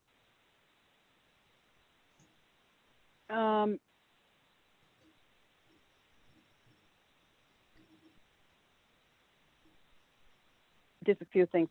I wish I had them written down, but I couldn't read it anyhow because I'm in the dark. First is the, sorry. So first is the meadow needs to be seeded, and I'm working on putting seeds in, and I had I had reached out to Jenna Webster for some advice, and she couldn't consult, but she suggested I reach out.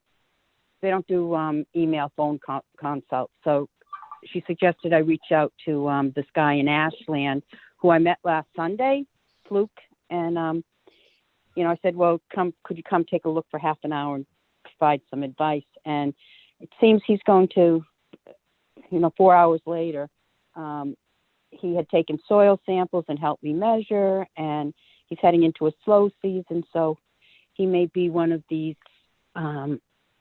contractors who has actually put meadows in for Larry Weiner in Dover. And so he's quite knowledgeable, and he's, you know, already given us some free work, and he's going to help me put together a seed mix. And it's not quite clear, but I think Dr. Jadir may be funding or partially funding that part of it. So we're buying the seeds and we plant them. So it seems to be a collaborative event, which is pretty awesome. And the concern there, though, and Chris Paulin is going to get back to me on that, is deer control. And it's something we never dealt with before, but I guess in these meadows, and as we saw at Ecology, it's an issue. And Chris was talking about a electric fence with solar, I don't know, I mean, and then this gentleman, Nick, was saying you can put things up with mylar flyers. Oh no, that was to keep the birds off from eating the seed. So, you know, we're going to do the best we can, but there might be unforeseen complications that I certainly hadn't. I don't know why I didn't think the deer were going to bother us like they bother everyone else. Like, oh, we'll just be deer free, but apparently it's an issue. So stay tuned. We'll have to come up with what works for us, and you know, so that we get the best return on our result as possible on our efforts. Not our results, that the results are the best return on our investment. You don't want to plant it and have the deer eat everything, but Right. I don't know, go for archery. So there's that. And then the next issue is in the Ecology Garden. Yeah. So there's a problem with parking. And the last times we've been there, I've come only to find the bigs, and some of them were too big. I couldn't even pick up the stones, have been moved. And obviously people parking up into the mulch, or not even moving the rocks. But if you have a big car with a, you know, like a pickup truck with a back end overhang, and you park your wheels up against the mulch, and your backside of your truck or the front hood overhang of these big SUVs is hitting the trees and the shrubs. And my recollection, I've taken pictures. I don't recall people parking down there before we cleaned it up so much. And I know there's a lot of parking going on, more people using the property on that parking lot because of COVID. But there will be all cars jammed up down there and nobody up at the other end of the parking lot. Empty spaces galore.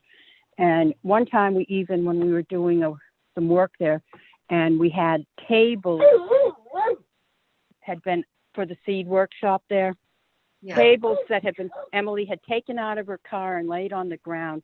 A truck pulled up and parked right up against them, so we couldn't even, like, it was just so obvious that equipment was right there. And I want to propose that with that, and also the, you know, if they're plowing, you never know who's going to plow and where they're going to dump we have a huge investment in that garden. And if you go over to the trailhead parking lot where the big rock is, we had I didn't track it because over the years we had rare plants we had put in there. We had a species of bee balm that was really important, and we didn't know where to get another plant. We were going to collect seeds, but we had those wooden barriers. Cars moved them and drove right over the garden area. And now the garden, the parking lot, the last time they put the asphalt down, not the asphalt, but the stone dust, Yeah. it's, halfway up to those rocks. So that whole planting area was basically lost by cars driving over it. And, it needed some weeding, but, we've weeded gardens and brought them back in the past. But for people to be moving rocks and driving where clearly not meant to be driving, So, what solutions? I'd like to propose we put a chain link and block that end of the parking lot off with a lock that we can use if we're having an event and we need to open it up. I don't know that it would be popular. People, want more parking, but I'm not interested in losing $10,000 worth of effort and plants. It's probably not that's the whole garden, but there's a lot of money invested there. Can I ask a clarifying question if I'm following properly? So people are, if you think of the edge of the grass and the gravel, people are pulling up too close to existing bush and shrubbery, and is that the problem? If you pull down to that end of the parking area, Mhm. we have the fence. And then in front of the fence is mulch with trees and shrubs.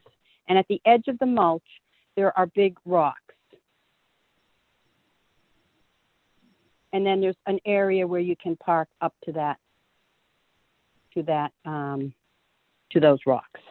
But the goal isn't to put your tires up against the rock and have your car hanging over up towards the fence. Mhm. The goal is not to move the rocks and drive your tires up onto that area. That's what's been happening. Yeah, so put a fence, with the chain so that instead of the rocks, you're replacing it with a taller structure that prevents. No, I'm talking about, where the garden starts? Yep. Having a pole on one side of the driveway and a pole, where the other chain link fence is and where the Yep. other chain is across the driveway? Yeah, just Doing moving. that, just blocking the whole driveway off. Oh, so they can't, I see. I also didn't quite understand. Yeah, that yellow, you're talking about something parallel to that sort of yellowy colored chain. The chain that you trip over and now Yeah. has a umbrella stand holding it up. Yes. Moving that back with whether it be a lock that has a, it's not insignificant, it's 4 spaces, but I'm telling you, there's like cars parked, there's that many spaces or more. Oh my goodness. There's that many spaces or more.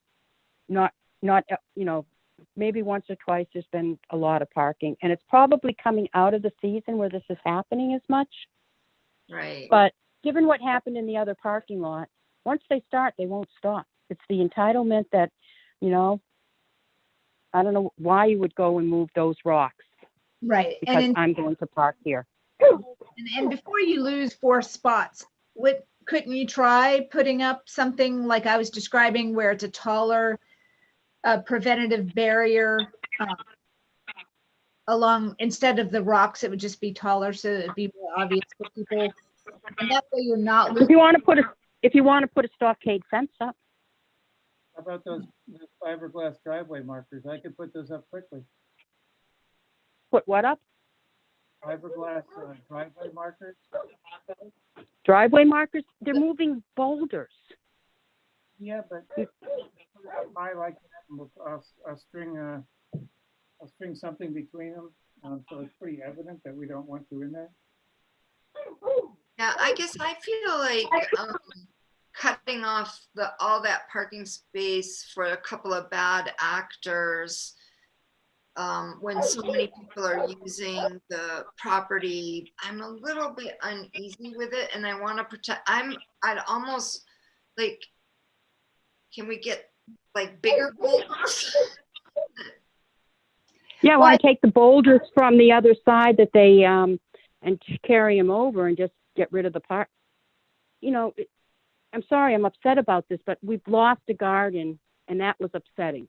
And we did nothing to prevent it when it happened. And I brought it up numerous times. We put the boards down. We had those boards up, you know, and people just moved them and they drove over them, even when it looked like flowers. Right. And I think part I'm of just saying there's bad behavior, and I don't see how you're going to stop it. right. Sometimes people can't see the rock. If they're high in an SUV, they're going to run right over it because they can't see it. And they might not be even thinking about it. And I'm not excusing bad behavior, but I'm sorry, they're getting out of their vehicle and moving the rocks and then driving up on it. So that's a little bit more than I didn't see it. I know some people aren't seeing it. And if you think, Jim, you can, whatever you're doing, you can fence it off. But you can't have the cars parking further out so they're backed up and blocking the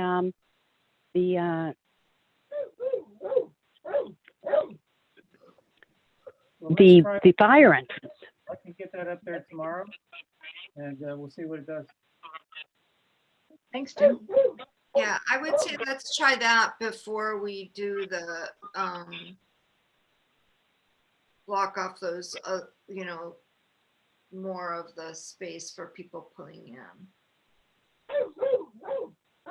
in. Okay, I'm just also mentioning until we cleaned that area up, they weren't parking down there. I have aerial view photos, you know, when it was all weeds, they weren't there. So it's very frustrating to make something.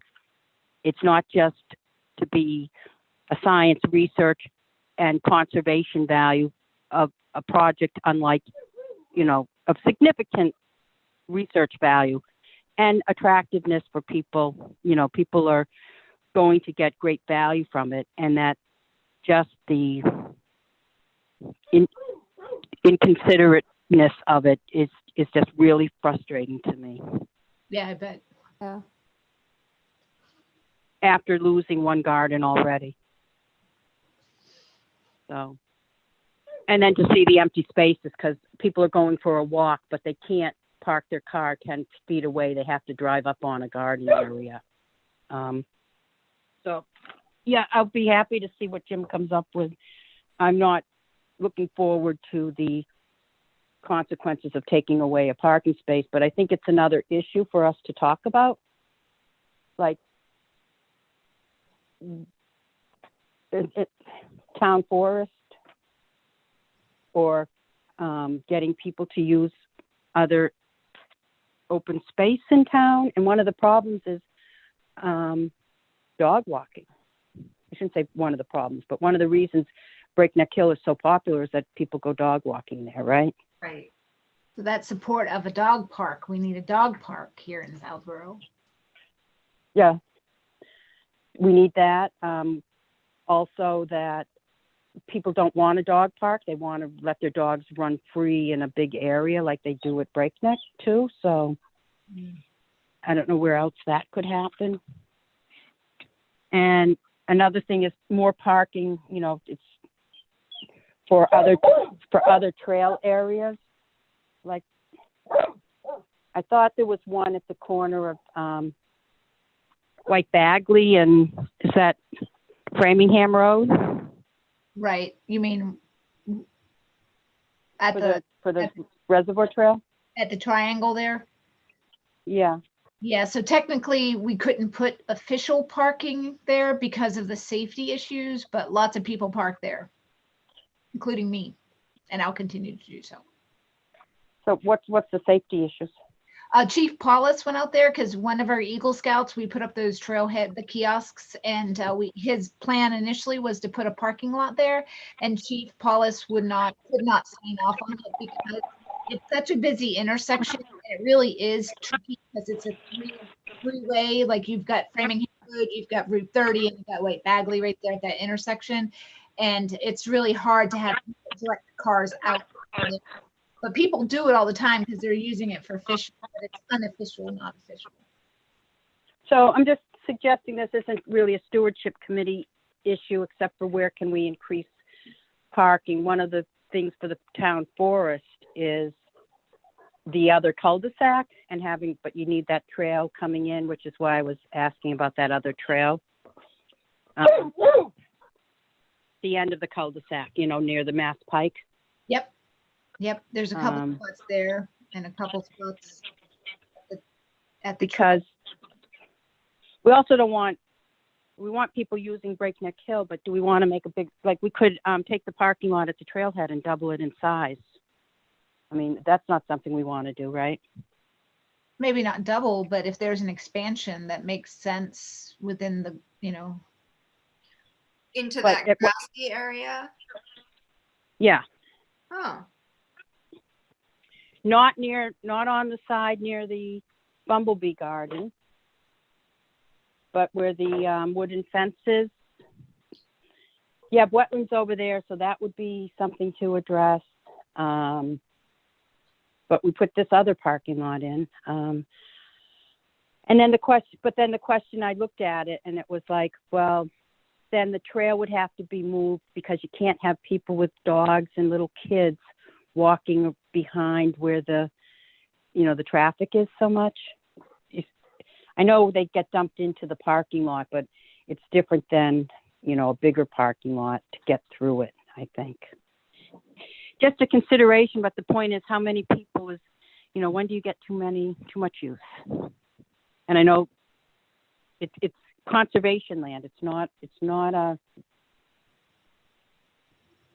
it's serving multiple uses. right. And I think we do really well managing for both. And we don't know how long the impact of COVID is going to really keep people outdoors more. I love the idea of it. I wish we had more places. I'd love to have this become a call for more parks. But It's not like we want to encourage there be space for 50 cars, right. but I think we just take a look, we take a look someday, and just as I was thinking about it with that grant, doing our due diligence, like yeah, if we want more people in the using land, but at what point does it become too crowded? right.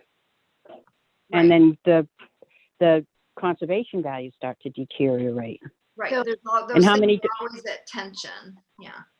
And then also think of how much more dog waste there will be. Because, you stand there and watch. People aren't walking in with doggy bags. And they're certainly not walking out with them.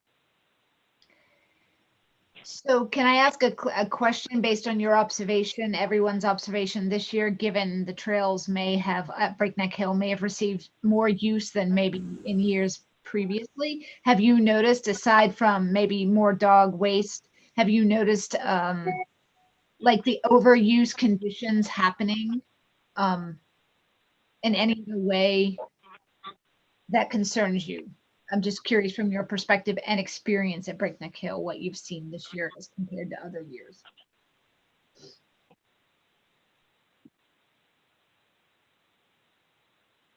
I can't say that I haven't noticed seen more poop. deterioration of the trails. You have or you have not, Freddie? I haven't noticed it, but Jim, have you?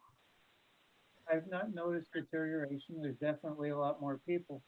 I think traditionally though, conservation lands have always limited parking because it's a mixed use. You're trying to have an area that's being preserved for wildlife, and you really you shouldn't have too many people in there. Yeah. Right. It's always a challenge. Is it a park or is it conservation land? And Have limited. so, Jim, in your opinion, do you think we should be looking at it? I mean, basically, because the community garden parking lot, and when I looked at the aerial photos, first of all, there was no parking there before they put the road in and the cows, right? Right. Is that correct, Jim? Correct. And then if you go to the GIS, you can go back to 2002, you can go 2008 and 2011. And then when they put the road in, originally there was some parking a little bit up near the water area, maybe, I don't know, 4 or 6 cars. And now you have the whole strip, which when I did a GIS view, I think it was in 2000, no, it was at the, or it might have been the Google map type thing, you know, where the weeds all were the Ecology Garden. People weren't parking in there because it was all weedy. Mhm. But, so we've already, I mean, we'd have to count the spaces, but like doubled the parking there Mhm. over the years and more so. And I on top of think that, we there's should look at it. Jim? people coming in from Kidder Lane across there, so. There's actually 3 parking lots then.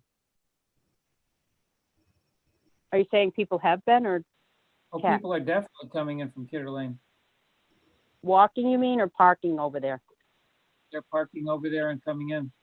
Oh, so those spaces on Kidder are getting used. Good. Yeah, I'm gonna Do put up. people know that they can use, Figure this that they out. can use those and go in the town forest? I've actually seen people come in from across the street. But are they using them for the parking for the town forest? I do not know. I've been walking back and forth to the town forest through that. And I've seen people go in and over to the parking area where they park on Kidder Lane. Well, From that's Break. good.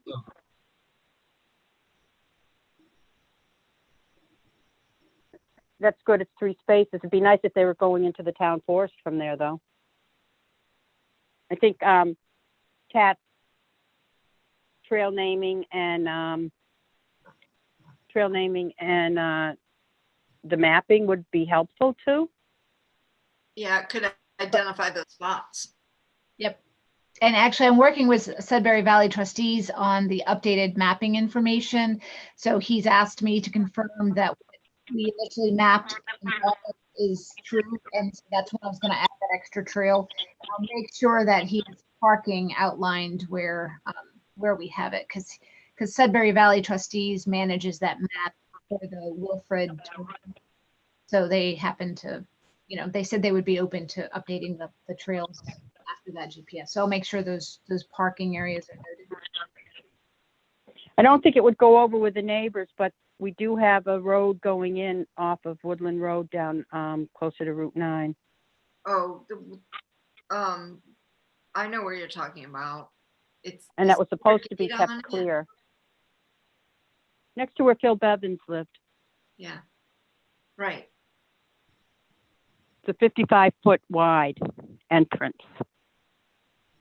But I don't think it's a good idea. I mean, I think we could keep it clear and it could be a walking entrance. But I don't think we would have people parking cars in between 2 residents. I don't know how that could be. You know, it's not an urban town, but you know, the sidewalks now going down Route 9. Yeah, I've seen, yeah, that's true. I haven't seen anyone walking on them though. I wish they'd do Oak Hill Road. Come on, people. Yeah. Yeah. So, so back to the ecology.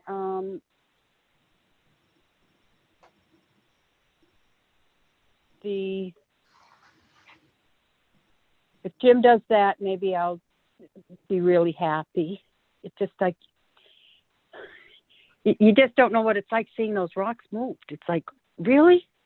There's just no way it wasn't intentional. And then you see the tire marks and it's like, but what's exciting is, I'll send it out. There's a webinar a week from tonight, I think, on the 7th. And It's a free webinar from the Native Pollinator Task Force, and we're going to be talking about how to use Dr. Jagir's list.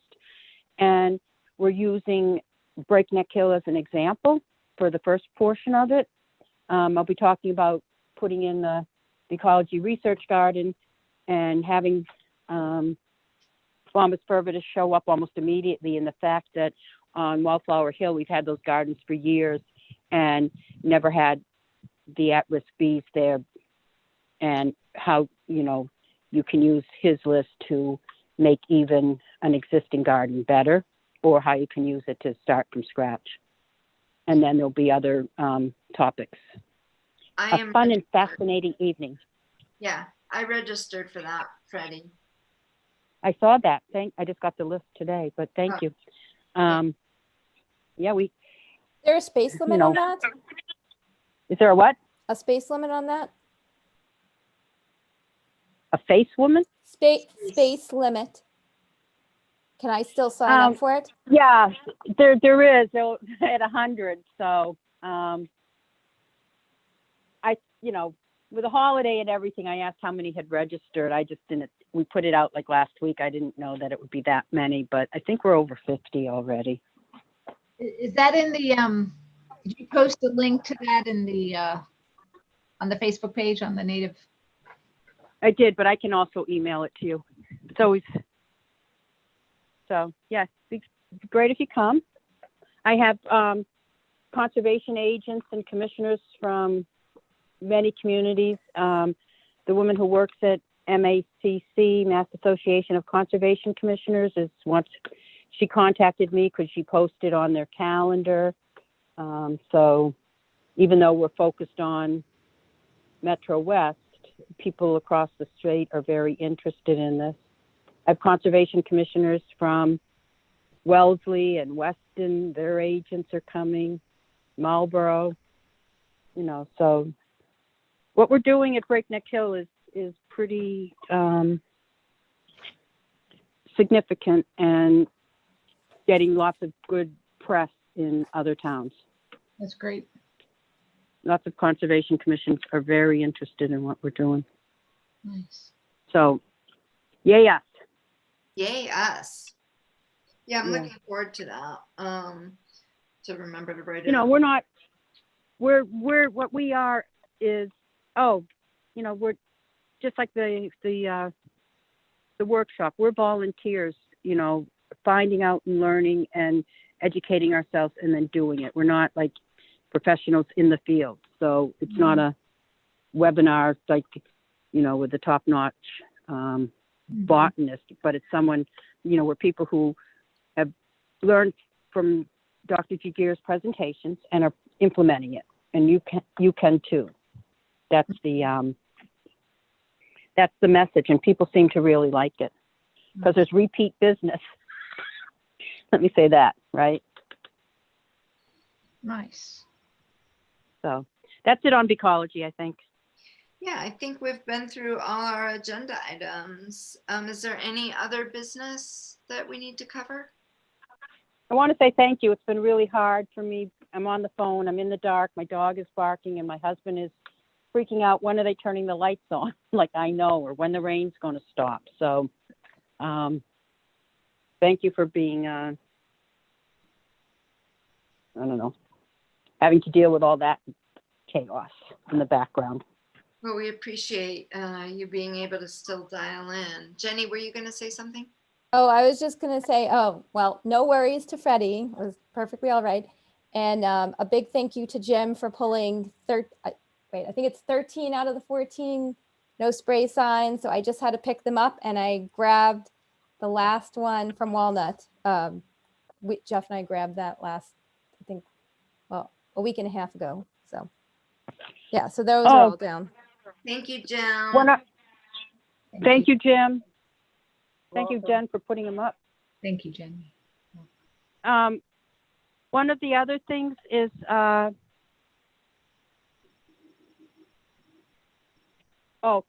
we may be having a seed event there. We're cleaning seeds. You know how last year the Open Space Preservation Commission,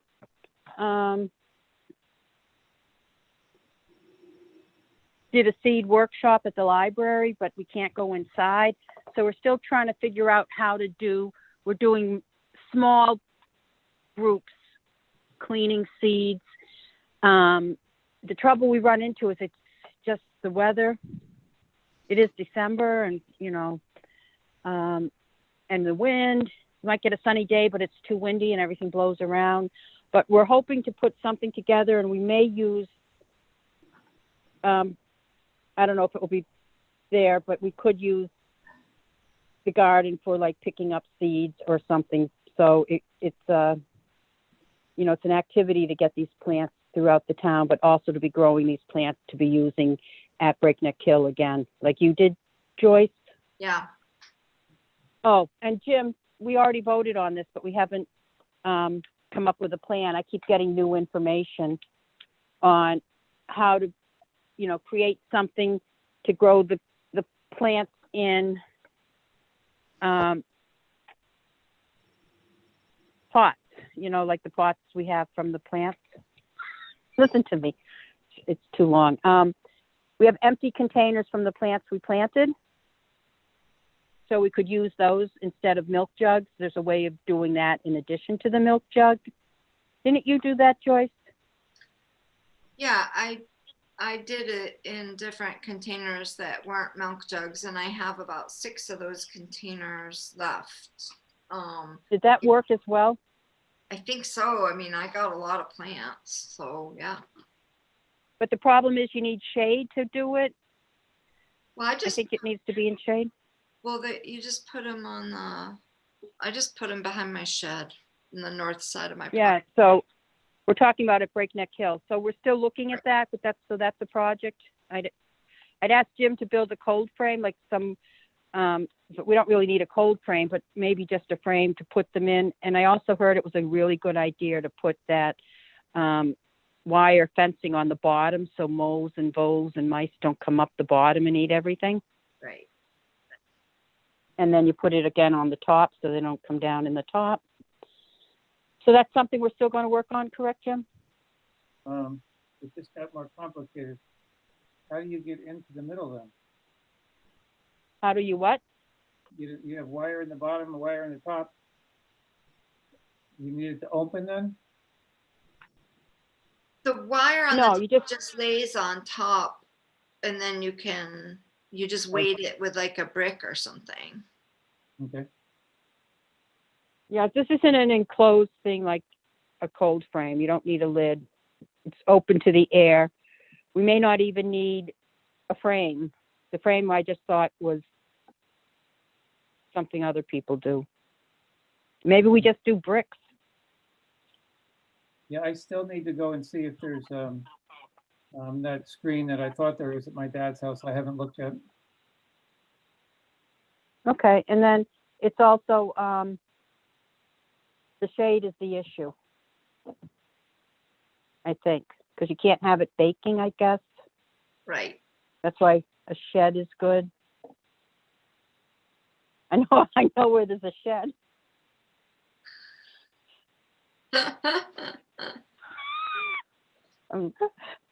We'll see. That might not work. I might reach out to Isabel myself as a friendly, checking in at the end of the summer from the Ecology Garden. And we need to get some interpretive signage. Oh, that was one other thing. Is this something someone can take on? I don't know where it stands, but it's been over a year. The pole in the middle of the triangle pollinator garden. We're supposed to have all of the pollinator signs. I think I have a sign at home for that somewhere. I gotta find it. Yeah, but that's one. There was a whole list. I spent time making the list with a scout, and I don't know where it is, but no, I don't know which one's up there now, but and I know one is the certified wildlife habitat, but there's monarchs and I think the Monarch millions. Nation one is the one that's up, right? I can't say for sure, but I think we had more than would fit on the pole. The goal was to have them on the different sides of the pole. It'd just be nice if that could be a checked off the list and not every time you go by see, oh yeah, that needs to be done still. And then the other thing, I checked out the bee hotel, and I can't tell if those holes had bees, a couple of them, or if it was just sawdust that didn't get thoroughly cleaned out. And then the dirt ground nesting for the bees, that needs to be cleaned out at some time because it's now just all weeds. So those are a couple of projects. But, all right, so I'm done. All right, anybody else? Hurry up and end the meeting. Is there a motion before I think of something else, guys? Anyone want to make a motion? Is there any other business? I make a motion to adjourn. Do I have a second? Cat seconds. All in favor, Jenny, I'm in favor. Cat, In favor. Jim, In favor? Freddie? In favor? The motion passes. The meeting is adjourned. Okay.